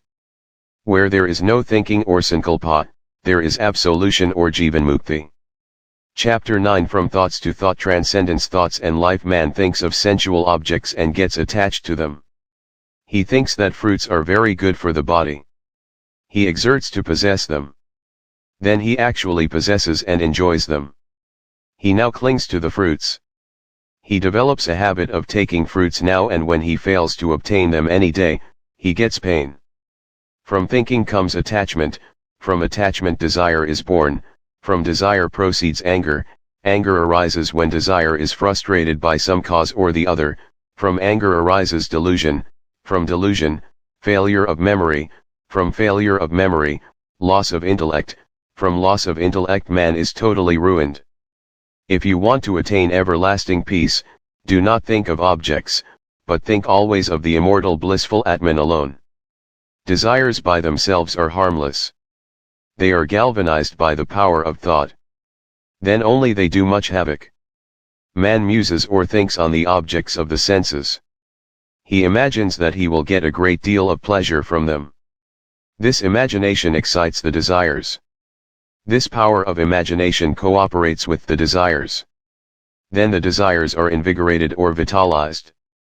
They attack the deluded jiva vehemently. 56 Thought power. Thoughts and character. Man is not a creature of circumstances. His thoughts are the architects of his circumstances. A man of character builds a life out of circumstances. He steadily perseveres and plods. He does not look back. He marches forward bravely. He is not afraid of obstacles. He never frets and fumes. He never gets discouraged and disappointed. He is full of vigor, energy, vim, and vitality. He is ever zealous and enthusiastic. Thoughts are the bricks with which character is built. Character is not born. It is formed. Determination to build definite character in life is needed. This must be followed up with persistent striving. Build your character, you can shape your life. Character is power, it is influence, it makes friends. It draws patronage and support. It creates friends and funds. It opens a sure and easy way to wealth, honor, success, and happiness. Character is the determining factor in victory and defeat, success and failure, and in all the issues of life. A man of good character enjoys life herein and hereafter. Small kind acts, small courtesies, small consideration, small benevolence, habitually practiced in your social intercourse give a great charm to your character than great platform lectures, discourses, oration, exhibition of talents, etc. Strong character is formed by strong and noble thinking. A good character is the fruition of personal exertion. It is the result of one's own endeavors. It is not wealth or power, nor is it mere intellect that governs the world. It is moral character associated with moral excellence that really rules the entire universe. Nothing in this world, wealth, name, fame, victory, is worth a fig or a straw, without character. Character must stand behind and back up everything. And, character is built by your thoughts. Thoughts and words. There is power in every word that is spoken. There are two kinds of vrittis or thoughts, viz., Sakti-vritti and Lakshana-vritti in words. In the Upanishads, the Lakshana-vritti is taken. Vedas Varapoham does not mean embodiment of Vedas. The Lakshana-vritti does denote Brahman who can be reached by the study of the Upanishads alone, by the Sabda Pramana alone. 57 Thought power. Mark here the power in the words. If anyone calls another Sala or Badmash or fool, he is thrown into a state of fury immediately. Fight ensues. If you address anyone as Bhagwan or Prabhu or Maharaj, he is immensely pleased. Thoughts and actions. Thoughts are dormant seeds of action. The mind's acts, and not the bodily acts, are alone true acts. It is the actions of the mind that are truly termed karmas. Thought and act are interdependent. There is no such thing as mind apart from thought. Thoughts constitute the mind. Words are nothing but the outward expressions of thoughts which are imperceptible. Actions are caused by feelings of desire and aversion, likes and dislikes. These feelings are caused by the fact that you attribute a pleasurable or painful nature to objects. Thought is finite. It is inadequate to express even temporal processes, not to speak of the absolute which is inexpressible. The body with its organs is no other than the mind. Thoughts, peace, and strength. Fewer the desires, lesser the thoughts. Become absolutely desireless. The will of mind will stop entirely. If you reduce your wants, if you do not try to fulfill your desires, if you try to eradicate your desires one by one, your thoughts will diminish in frequency and length. The number of thoughts also per minute will diminish. Fewer the thoughts, greater the peace. Remember this always. A wealthy man who is engaged in speculation in a big city and who has a large number of thoughts has a restless mind in spite of his comforts, whereas a sadhu who lives in the cave of the Himalayas and who is practicing thought control is very happy in spite of his poverty. Fewer the thoughts, greater the mental strength and concentration. Suppose that the average number of thoughts that pass through your brain within 1 hour is 100.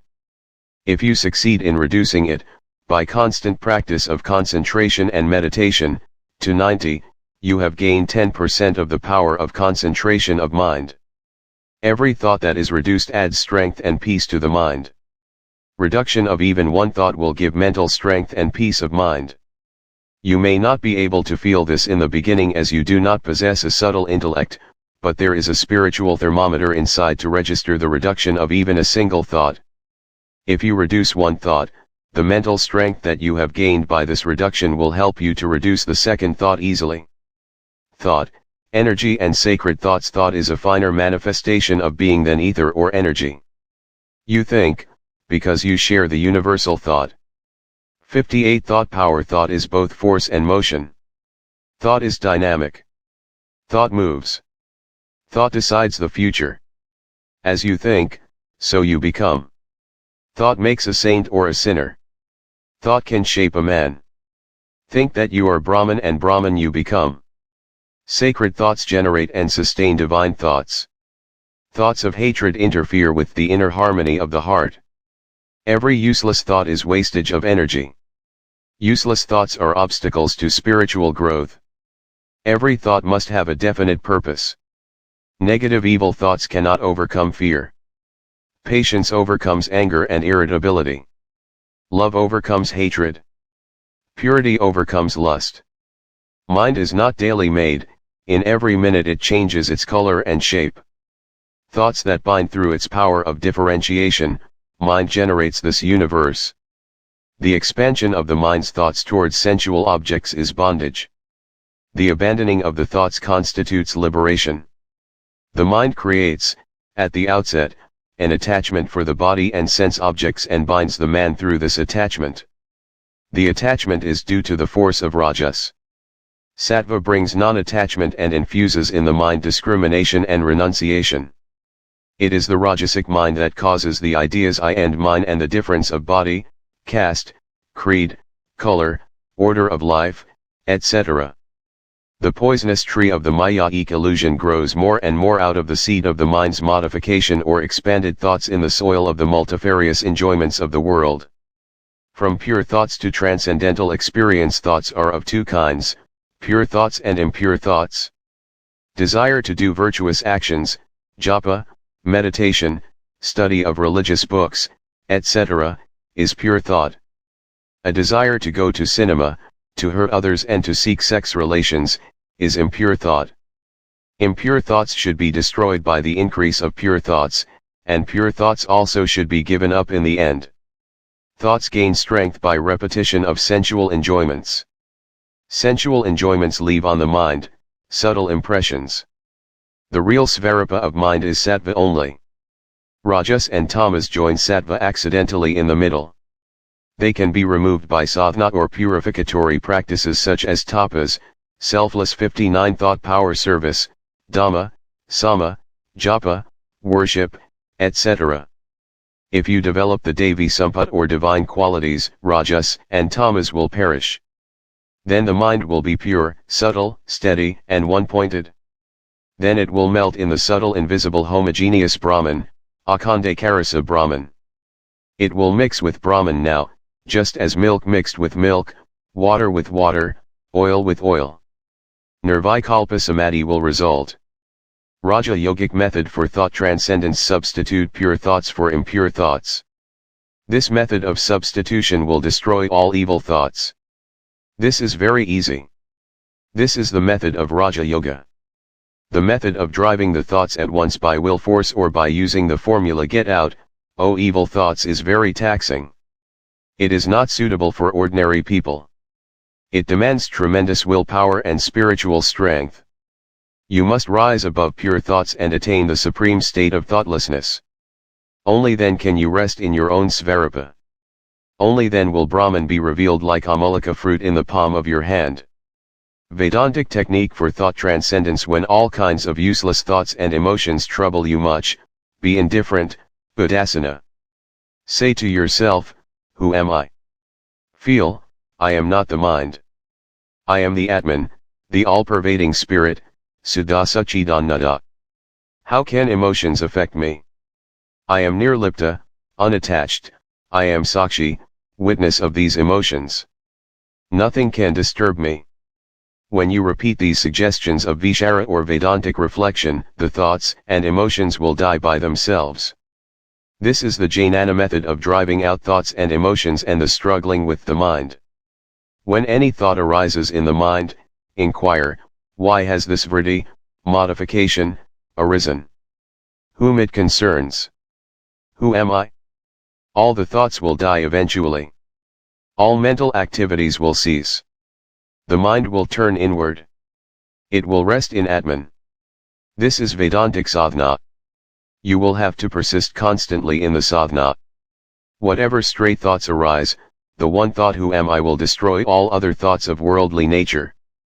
That thought will die by itself. Ego will vanish.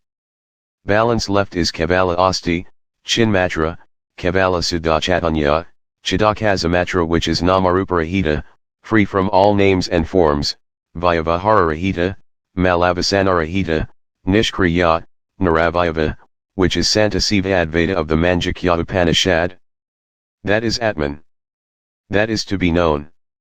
60 Thought Power Chapter 10 The Metaphysics of Thought Power and Practical Idealism. Man goes from bad to worse in the scale of life. He does not put his total strength in fit action, so he does not have the richest return of wisdom. Man is tormented by imperfections. Grudges are foaming in his mind because his life is not flowing with right energy. The love of me is ever ready to accuse the other party. Objects of the objective world are delicious torments for him. Still the man wants to stand on the firm basis of personal feelings. Torn by his personal passions, he is unable to establish proper and harmonious relations with others.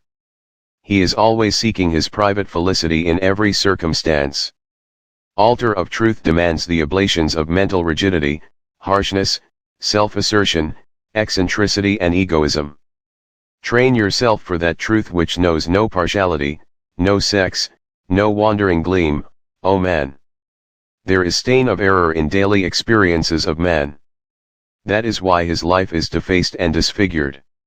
Men have become vinegar for each other's eyes by their wrong thoughts. The ice of ill will is chilling their heart. Men are bound to each other by every sort of tie, by blood, by pride, by fear, by hope, by lucre, by lust, by hate, by admiration, by every circumstance, but not by spiritual love. This is all due to wrong thoughts. The wise man makes an island which no flood can overwhelm. The scent of flowers does not travel against the wind, but the odor of a wise man travels against the wind. He pervades every place by his thoughts. He is like a snowy mountain which can be seen from afar. O man! If you fill your lamp with water, you will not be able to dispel the darkness. Feed your lamp with the oil of right thoughts. Let the right views become the torch to light your way. Do not seek to gratify your vanity and self-seeking pride. On the brink of truth man is miserably dying. All evil thoughts are embodied in bad physiognomies. But there is nothing to despair, because there is never darkness without light. There is always a sublime answer to every human need. All things are possible to those who believe in the possibility. O man! Raise your sight to right direction and use right laws. Set in motion positive thoughts. Remember your objective. It is easy to be diverted into an excursion into side tracks. A holy thought is a voice. It speaks when the tongue is silent. It struggles and comes out of all obstruction serenely, and no power on the earth can suppress it for a long period. O man! Do not trade in unrealities. 61 Thought power. Do not try to embrace happiness in 1,000 ways. The faster you will follow it, the swifter it will fly from you. Do not become a thorn for yourself as well as for others. Change the direction of your thoughts. Scrutinize your thoughts. Where necessity ends, curiosity begins. No sooner you are supplied with everything, than you sit down and entertain the thoughts of artificial appetites. That is why you have crossed the boundary of law. By your own thoughts you make or mar your world. Inevitable law of reaction is such, O man, that whatever you will harbor in the inmost chamber of your heart, will shape itself in your outward life. Chance seems to form the surface of reality, but deep down, thought forces are at work. Nothing in this universe and in daily behavior is merely accidental. So improve your thoughts. Real action is in silent moments. Purified thought revives the entire manner of life. It tells the man quietly, you have done thus, but it were better done some other way. The thoughts you entertain during the time of reflection, let them not become inaudible when you are engrossed in daily duties. Arm yourself with the sublime thoughts. By no other way does one come directly to the knowledge of truth, than through one's own thinking and experience. Divine thought reduces centuries and makes itself present through all ages. Entertain divine thoughts. Thought power and practical idealism to wash off the baser thoughts with the help of higher thoughts, and when the washing is effected, cling to neither of them. The present state of your experience is due to the thinking, feeling, and acting of incalculable past lives. It cannot be easily got rid of without prolonged process of thinking of and practice. Thought is ancestor of action. If you want to improve your actions, purify your thoughts. Become a staunch believer in self-reliance and self-effort. You can determine your fate by force of thoughts. As clouds are the main source of rain, so the control of one's own thoughts is the source of durable prosperity. You are yourself your own friend or enemy. If you will not save yourself by cherishing good thoughts, there is no other remedy. Mind is the only creator. Everything is created through the mind. It is absolutely free in creating a world for itself. Whenever the mind is referred to as the creator of external objects, it must be considered as the cosmic mind and a part of Isvara Srishti. Whenever the mind is referred to in relation to psychological functions such as love and hatred, etc., it must be considered as the individual mind and as a part of Jiva Srishti. O man! The real God lives in your heart, and the only way to worship the real God residing within the temple 62 thought power of your body is by your own sublime thoughts. Stop the psychological functions of your mind and see value only in sublime thoughts. The nature of things around you is as you think it to be. Your life is what you make it by your thoughts. Thoughts are the bricks by which you have built the building of your personality. Thought determines destiny. The world around you is the reflex of your thoughts. You experience as you think. Your own imagination plays havoc with you. You have made yourself timid by entertaining the thoughts of fear. Do not become liberal in imagination. You are affected by things only in accordance with your idea about them. The mind sees value only in that in which it has intense faith. Though all of you see the same object, every one of you attach to it different values. According to your mental propensities you think. Thought is a creative instrument, and man becomes what he thinks upon. Character is thought formed. You are born with what you have thought upon, and your present character is an index of your previous thoughts.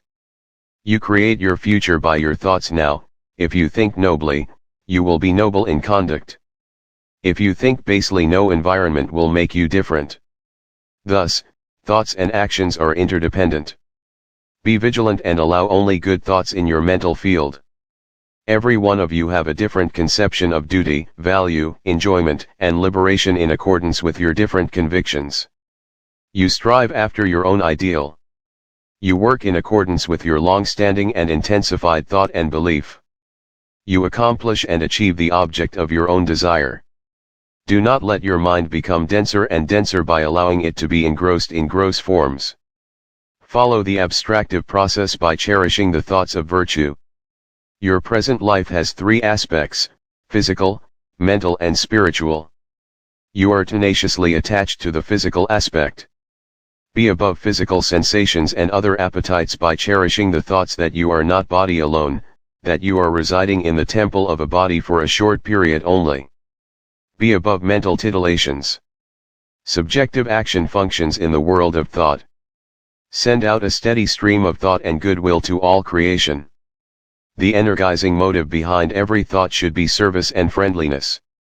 You are sensible of knack, skill, and tricks, but there is an overpowering law which confutes your tricky thoughts and talents. So do not try to become partial half-light. This law constrains everyone to pass for what he is. His thoughts speak from his character and not from his tongue. Do not try to put on an artificial personality. Be genuine and clean in your thoughts. The stream of thought flows in both directions. When it is flowing towards good, it makes for freedom and knowledge. When it is flowing towards the whirlpool of existence, 63 thought power downward towards non-discrimination, it is then flowing towards evil. The thinking faculty reaches its summit in light when it acts according to ethical rules. You are the center of individual willing, individual thinking, and individual feeling. The enchantment of time and place presents before you heavenly scenes which vanish like optical illusions. You have repeatedly allowed yourself to be mocked by them, that is why your chest is sawed by the friction of sighs, your discriminative power is dried up by the fire of knowledge. The spiritual goal is held before you. How quickly or how slowly you move towards it, will depend on your thoughts. Stand united with your higher thoughts. You will achieve that goal which is bought by many failures. Become a non-seeker of personal ends and glory. Death will not easily come near you, if you will not wear on your bosom the necklace of vicious thoughts. The bliss that accrues from the culture of mind surpasses even the prosperity of the three worlds, or possession of all kinds of jewels, or acquisition of high office. Your mind is omnipotent. It is capable of accomplishing everything. As you imagine within your mind, so things happen forthwith. Whatever is intensely thought by your mind, that comes to be materialized and effected. Your thought is endowed with creative power. It can evolve objects from within itself. It is the only creator. Nothing ever will be created or recreated except through mind. Thought is the material out of which things are made. All matter is but materialization of consciousness. No other being is responsible for what you acquire, as everything is the consequence of your thought. The cause of whatever comes to you in life, is within you. No other agency can bestow favors on you, unless you deserve them. Whatever you get through others, is the outcome of your own thoughts and efforts. There is nothing in the world which you cannot achieve, when your thoughts are flowing in the right direction. You should neither become a pessimist nor a misanthrope. Creative power is the privilege of every mind. Your own efforts guided by your aspiration are the warp and woof of your destiny. Do not possess a dissipated mind by cherishing weak thoughts. Superficial mind cannot acquire depth of insight. Control the roving mind by entertaining one flow of thought. All that is intensely thought by you, will come to you early or late, in accordance with the effort you have put in to acquire it. The extent of space as well as the duration of time are relative to your thoughts and emotions. You experience as you think. If a moment is imagined to be a long period, it is experienced as such and vice versa. The same period of time is experienced as a long age when you are in trouble, and as a moment when you are happy. 64 Thought power. Such is the power of thought that sweet is experienced as bitter and vice versa by intense thought. You can turn poison into nectar. Think of Myra. She turned poison into nectar by her intensified thoughts. You are surrounded by the forces of antagonism. But if there are no thoughts of antagonism in you, you can easily return a blessing for a curse. Thus you can control all the forces of antagonism. Struggle hard and check the unwanted mental rush. The world around you is only what you believe it to be. Your perceptions are colored by your thoughts. Your mind perceives and continues to perceive the things in that very form in which it imagines it to be with full faith. Pierce through the steel armor of biased thoughts, and try to see the divinity in every object. It is by thought alone that you get into delusion, undergo the experience of birth and death, are bound in the world and become released from it. All your states of happiness or misery in heaven or hell, are effects of your own thoughts. Early or late, in this life or lives to come, all your passing thoughts will be realized. So, discriminate nicely. Your present state has been willed by your thoughts. You can change the present state into another by your own thoughts. If you believe that you are separate from the Absolute, you are so. If you think yourself to be Brahman, you are so. You limit yourself by your thoughts. With each divine thought, the mind rends the thin rinds of the visible and finite and comes out into eternity, but you are so negligent about your mental factory. Thought power and practical idealism. 3. Your destiny is mapped out by your thoughts. You have only that much power as you imagine you have. The world around you is as you have willed it to be. You are living in an infinite ocean of power and cheerfulness, but you appropriate only so much from it as you think, believe, and imagine. Due to certain propensities you cherish certain thoughts, and you allow your mind to foment. But by discrimination, you can easily give up the fantasy of mind. The limit of your thought is the limit of your possibilities. Your circumstances and environments are the materialization of your thoughts. The world experience rises or falls in accordance with your thoughts. Whatever thought is cherished by you in the world will be ultimately realized. Whatever a pure mind strongly believes something to be, that it soon becomes. Your thoughts are powerful in proportion to your intensity, depth, and warmth. They become so when 65 thought power they are being constantly cherished over and over again. Constant thinking, desiring or imagining of the same idea contributes much to the materialization of that idea. Develop a pure mind and whatever objects and worlds you wish to get, you will gain those objects and worlds. It is true that every thought you think has its corresponding effect on the whole or some part of human anatomy. The physical body is realized to be subtle by means of constant meditation on its being so. The mental or subtle body becomes physical when it is repeatedly imagined. The secret of success is constant and repeated effort. Develop strong determination. It is an important factor which will contribute to the realization of your thoughts. There is nobody who will be able to withstand the power of your determined mind. You can realize everything. Your body is your objectified thought. When your thoughts change, the body will also change. The mind creates the body from the material of your own thoughts. Thought is a force that can change, transform, or at least modify, almost anything in the human system. The disorder and disharmony of the physical body is called a physical disease and the conflict of the mind is called a mental disease. Both of them have their ultimate root in ignorance and can be cured only by the knowledge of reality. When you worry about the experiences of the world, a depressing mental disturbance originates in your mind. By the effect of mental disturbance, the smooth and regular flow of vital currents is disturbed. When the vital currents flow improperly, the nadis become disorganized. Some of them get more vital energy and some get less. Thus, the whole system becomes out of order. In this way mental disharmony is the cause of physical diseases, which can be cured only by removing the cause. Every depressing and disturbing thought that enters your brain, has a depressing effect on every cell of your body, and tends to produce disease. All negative thoughts are forerunners of disease, and they are messengers of death. If you want to live long and lead a sensible and healthy life, cherish good thoughts. Subtle and powerful are influences of the thoughts in building and rebuilding of your body. Be vigilant.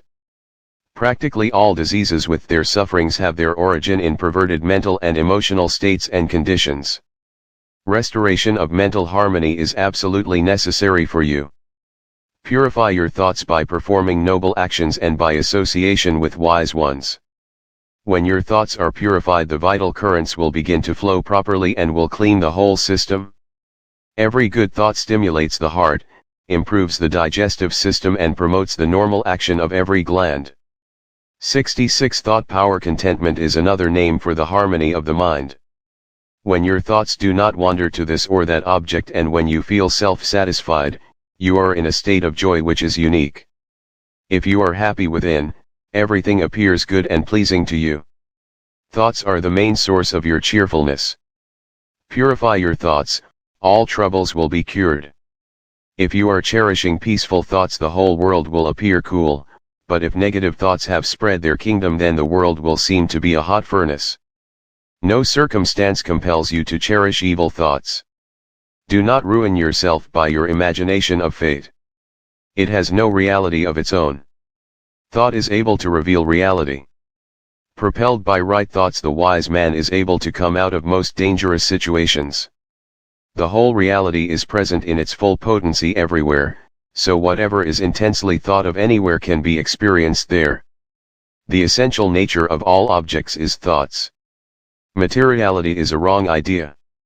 As snow melts in water through heat, so mind becomes subtle through the practice of right vision and positive thoughts.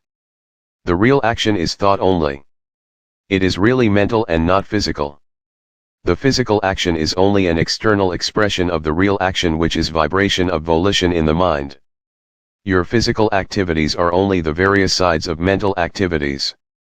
As the beauty of a tree increases immensely in the spring season, so also your strength, your intellect, and the luster will increase in proportion to your positive thoughts. Thoughts of the wise men are entirely different from the thoughts of ordinary people. You are liberated in proportion to your thoughts of indifference to the world. When thoughts of purity emanate around you, eternal law begins to support you. You are aware of your thoughts.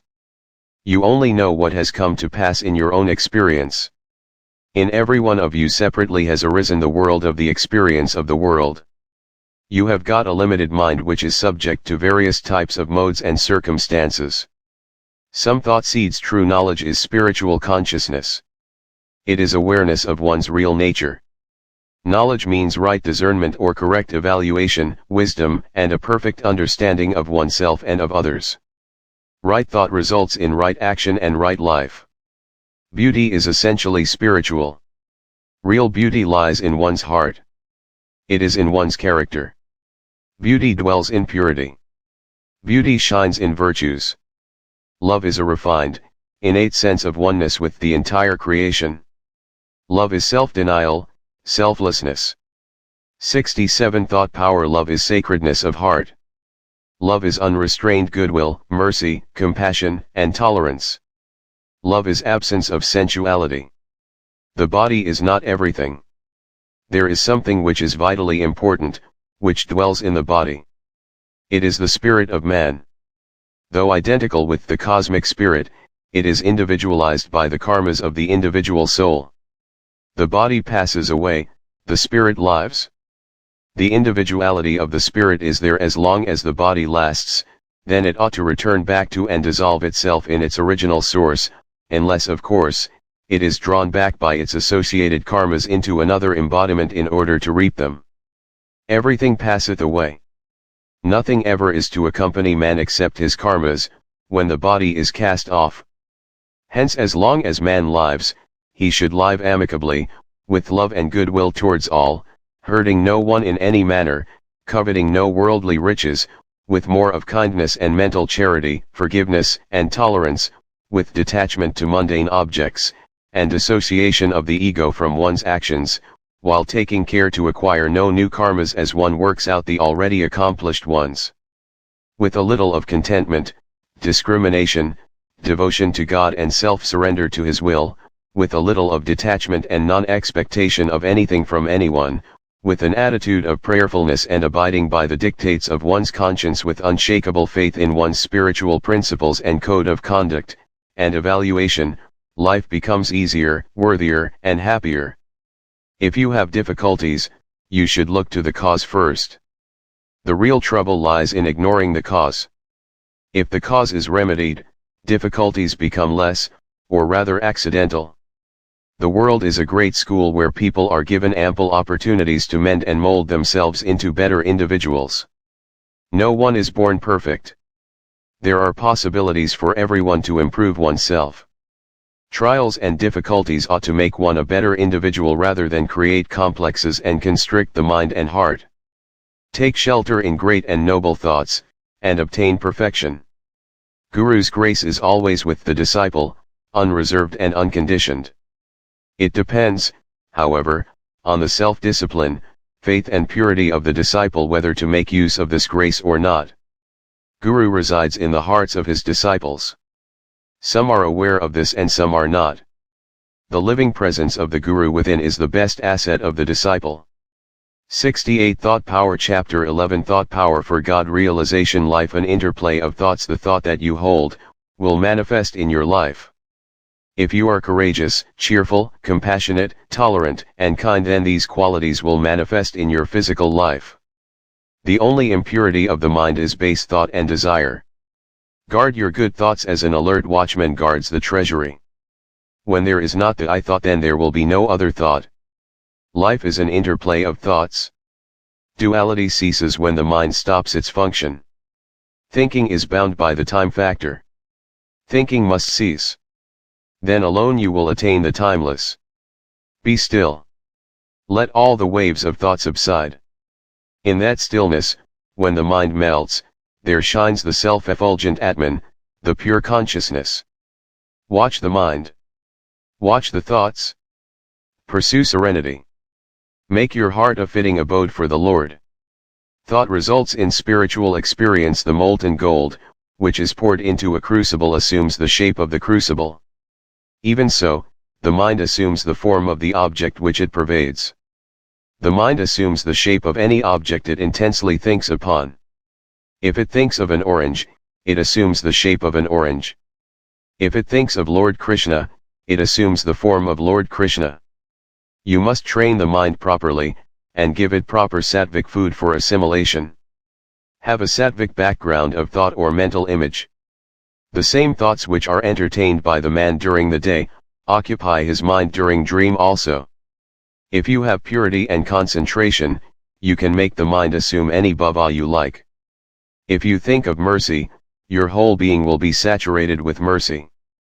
If you think of peace, the whole being will be pervaded with peace. It is the mental bhava or attitude that determines the nature of an action and brings its fruits. You may embrace your mother or sister or your wife. The action is the same, but the mental bhava is different. 69 Thought power. Watch your bhavna, ideas, and feelings always. Your bhavna should always be sattvic. You should always entertain Brahma bhavna. Watch the bhavna during the meditation. You need not watch the breath. The thoughts you create in your mind and the images you form in your daily life will help you in making what you are or what you want to become. If you constantly think of Lord Krishna, you will become identical with the Lord. You will abide in Him forever.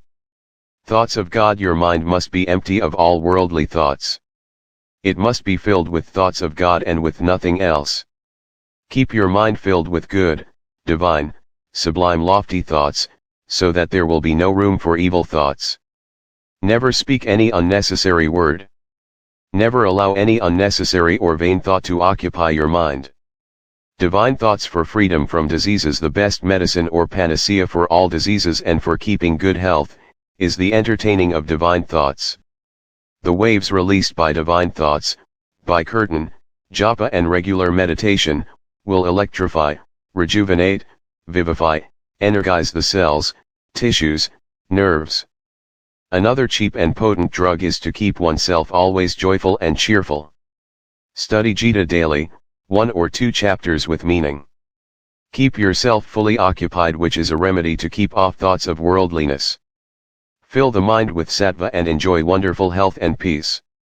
Obtain an association with the wise, cultivate faith, serenity, truthfulness, courage, mercy, devotion, love, cheerfulness, confidence, divine thought and divine virtues. Allow the mind to run in the spiritual direction, in divine grooves. Your mind will be peaceful and generate harmonious vibrations. You will enjoy excellent mental health and have no physical disease. Thought culture. By knowledge and devotion, sit in a solitary place and watch your thoughts carefully. Allow the monkey mind to jump in its own way for some time. After some time it will climb down. It will become quiet. Be a sakshi or witness of the menagerie of various thoughts in the eternal circus or show. Become a spectator of the mental bioscopic film. Do not identify with the thoughts. Take an indifferent attitude. All thoughts will die by themselves one by one. 70 Thought power. Repeat mentally, O am I am Sakshi. Who am I? I am thoughtless Atman. I have nothing to do with these false mental pictures and thoughts. Let them roll on. I have no concern with them. All thoughts will perish. The mind will perish like the gearless lamp. Fix the mind on the form of Lord Hari or Lord Shiva or Lord Krishna or your Guru or any saint like Lord Buddha or Lord Jesus. Again and again try to call this mental image of the picture. All thoughts will die. This is another method, the method of bhaktas. Thoughts and yoga practice of mental quietude. Sit peacefully. Discriminate. Dissociate yourself from thoughts and the mind, which is the thinking principle or entity. Identify yourself with the innermost self and stand as a silent witness or sakshi. Gradually all thoughts will die by themselves. You will become one with the Supreme Self or Para Brahman. Continue the practice of mental quietude. It does require, doubtless, a direct effort to annihilate the mind. You should annihilate the vasanas first. Then alone you will be able to do the sadhana of mental quiet vigorously. Without producing vasanakashaya, no mental quiet or annihilation of the mind is possible. Winning friends by practice of yoga. Win friends and influence people. This Dale Carnegie principle is but a leaf out of the ancient Indian volume on psycho-spiritual science. Practice yoga, the entire world will worship you. You will unconsciously attract to yourself every living being, even gods will be at your beck and call. Even among wild beasts and bloody brutes you will win friends. Serve all, love all. Unfold your inner powers through the practice of Raja Yoga, through the control and conquest of thought power. Through the practice of yoga, you can make the whole humanity and all living beings members of your own family. Through the practice of yoga you can overcome all difficulties and can eradicate all weaknesses. Through the practice of yoga pain can be transmuted into bliss, death into immortality, sorrow into joy, failure into success and sickness into perfect health. Therefore, practice yoga diligently. 71 Thought power. The yogic state of thoughtlessness. Generally there is no genuine spiritual awakening in students. There is mere curiosity for getting some psychic or yogic powers. That student is far from God as long as he retains some hidden desires for these. Strictly observe the ethical rules. Transform the worldly nature first. If you become absolutely desireless, absolutely thoughtless, absolutely vrittyless, if the mental vrittis are destroyed in toto, Kundalini will ascend by itself, without effort, through the force of purity. Remove the dross of mind. You will yourself get help and answer from within. Yogi of the developed thought power. The yogi who has developed his powers of thoughts, has a magnetic and charming personality. Those who come in contact with him are much influenced by his sweet voice, powerful speech, lustrous eyes, brilliant complexion, strong healthy body, good behavior, virtuous qualities, and divine nature. People derive joy, peace, and strength from him. They are inspired by his speech and get elevation of mind by mere contact with him. Thought moves. Thought is a great force. A yogi or sage can purify the whole world with his powerful thoughts, though he remains in a solitary cave in the Himalayas. It is not necessary that he should appear on the platform and deliver lectures and discourses to help the people. Sattva is intense activity. The will that revolves very rapidly appears to be at rest. So is sattva. So is a sattvic man. Thought boats to infinite strength. Life is a journey from impurity to purity, from hatred to cosmic love, from death to immortality, from imperfection to perfection, from slavery to freedom, from diversity to unity, from ignorance to eternal wisdom, from pain to eternal bliss, from weakness to infinite strength. Let every thought take you nearer the Lord, every thought further your evolution. 72 Thought Power. Chapter 12 Thought Power for a New Civilization. Pure thoughts. Their impact on the world. The Western psychologists and occultists lay great emphasis and stress on the purity of thoughts. Thought culture is an exact science. One should cultivate right thinking and should drive out all sorts of vain and worldly thoughts. He who entertains evil thoughts causes great harm unto himself and to the world at large. He pollutes the thought world. His evil thoughts enter the minds of others who live at a long distance, because thought moves with a tremendous lightning speed. Evil thoughts are the direct cause for all sorts of diseases. All diseases take their origin at first from an impure thought. He who entertains good, sublime, and divine thoughts does immense good unto himself and to the world also. He can radiate joy, hope, solace and peace to his friends who live at a distance. Thought power for world will. Karma is action and also the law of cause and effect. All kingdoms below the human kingdom are mindless. Therefore they cannot generate thoughts. Further, they have no idea of right and wrong, what ought to be done and what ought not to be done, and so they cannot create karma. Thoughts are solid things, more solid than a lump of sugar candy. They have tremendous force or power. Utilize this thought power carefully. It can serve you nicely in a variety of ways. But do not misuse this power at random. If you misuse this power, you will have quick downfall or a terrible reaction. Utilize it to help others. Thought power for cultivation of courage and love. Destroy ruthlessly the fear thoughts, selfish thoughts, the hate thoughts, lustful thoughts, and other morbid negative thoughts.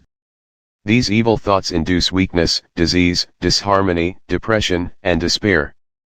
Cultivate positive thoughts such as mercy, courage, love, and purity. The negative thoughts will die by themselves. Try this and feel your strength. Pure thoughts will infuse in you a new exalted life. Sublime divine thoughts produce tremendous influence in the mind and drive away evil thoughts and change the mental substance. Mind is wholly changed into light by entertaining divine thoughts. 73 Thought power for an ideal life. Entertain loftiest thoughts. Your character will be exalted. Your life will be noble and ideal. But, different people have different mental backgrounds.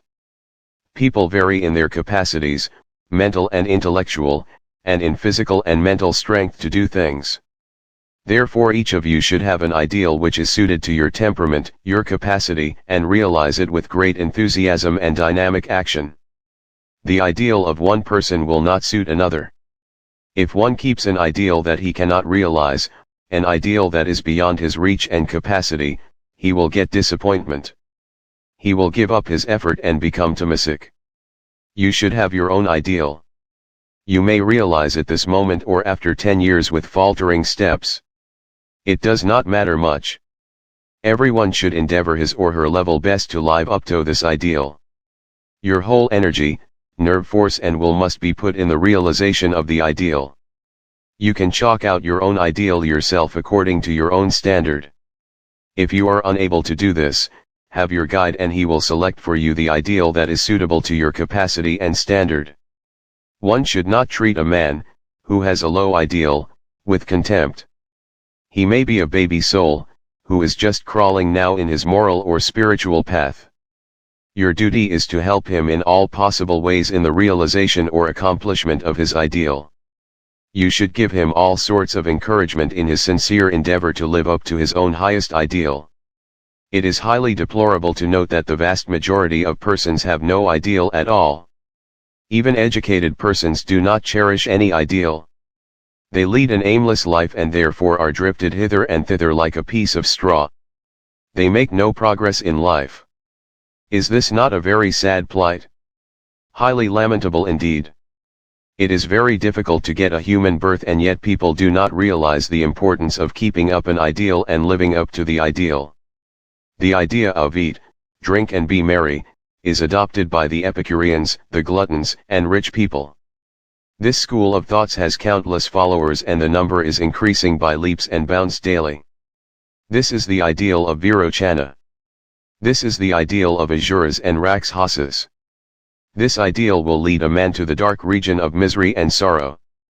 74 Thought power. Blessed is the man who elevates his thoughts, keeps up an ideal and struggles hard to live up to his own ideal, for he will soon attain God consciousness. Thought energy for service and spiritual progress. Even as energy is wasted in idle talk and gossiping, so also energy is wasted in entertaining useless thoughts. Therefore, you should not waste even a single thought. Do not waste even an iota of energy in useless thinking. Conserve all mental energy. Utilize it for higher spiritual purposes, in divine contemplation, Brahmachintana, and Brahmavishara. Conserve all thought energy and utilize it for meditation and helpful service to humanity. Drive away from your mind all unnecessary, useless, and obnoxious thoughts. Useless thoughts impede your spiritual growth, obnoxious thoughts are stumbling blocks to spiritual advancement. You are away from God when you entertain useless thoughts. Substitute thoughts of God. Entertain only thoughts that are helpful and useful. Useful thoughts are the stepping stones to spiritual growth and progress. Do not allow the mind to run into the old grooves and have its own ways and habits. Be on the careful watch. Help the world by good thoughts. Like attracts like. If you entertain an evil thought, that thought attracts all sorts of evil thoughts from other people. You pass on those thoughts to others also. Thought moves. Thought is a living dynamic force. Thought is a thing. If you allow your mind to dwell on a sublime thought, this thought will attract good thoughts from others. You pass on that good thought to others. You pollute the world with your bad thoughts. Thought power and the conditions of a new civilization. Thought makes man. Man makes civilization. There is a powerful thought force behind every great event in life and in the history of the world. Behind all discoveries and inventions, behind all religions and philosophies, behind all life-saving or life-destroying devices is thought. 75 Thought power. Thought is expressed in words and executed in deeds. Word is the handmaid of thought, and deed is the end result. Hence, the saying, as you think, so you become. How to build a new civilization? By generating a new thought force. How to build a civilization that will ensure the peace of mankind, the prosperity of society, the salvation of the individual. By generating a thought force that will invariably result in man enjoying peace of mind, that will instill in his heart the divine virtues of compassion, of service to his fellow men, love of God, and of an intense desire to realize Him.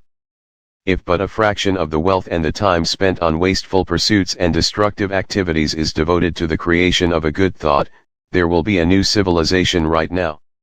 Atomic and hydrogen bombs, ICBM, and a host of other inventions drive mankind inevitably to destruction. They waste your wealth, they destroy your neighbors, they pollute the atmosphere of the whole world, and generate fear, hatred, and suspicion in your heart. The mind is unbalanced and the body is subjected to diseases. Stop this trend. Promote research in spirituality, in religion, in all the good things of life. Support the philosophers and saints, the real benefactors of mankind. Encourage them in their study of religion, researches in ancient spiritual literature, and the projection of a great thought force for the good. Ban all literature that pollutes the thoughts of the young. Flood the young brain with healthy thoughts, ideas, and ideals. The man who commits murder, the man who steals your purse, the man who cheats you, law punishes him. But this crime is insignificant when compared to the crime committed by the wicked intellectual who instills a wicked idea into the mind of youth. He is the author of many murders that take place on earth. He steals your greatest wealth, viz., wisdom. He cheats you by presenting you with poison in the name of sweet elixir. The law of the new civilization will deal very severely with such asurik beings. The new civilization will give every encouragement to those who wish to study philosophy, religion, and spiritual thought. It will make their study compulsory in schools and colleges. It will award scholarships to students of philosophy.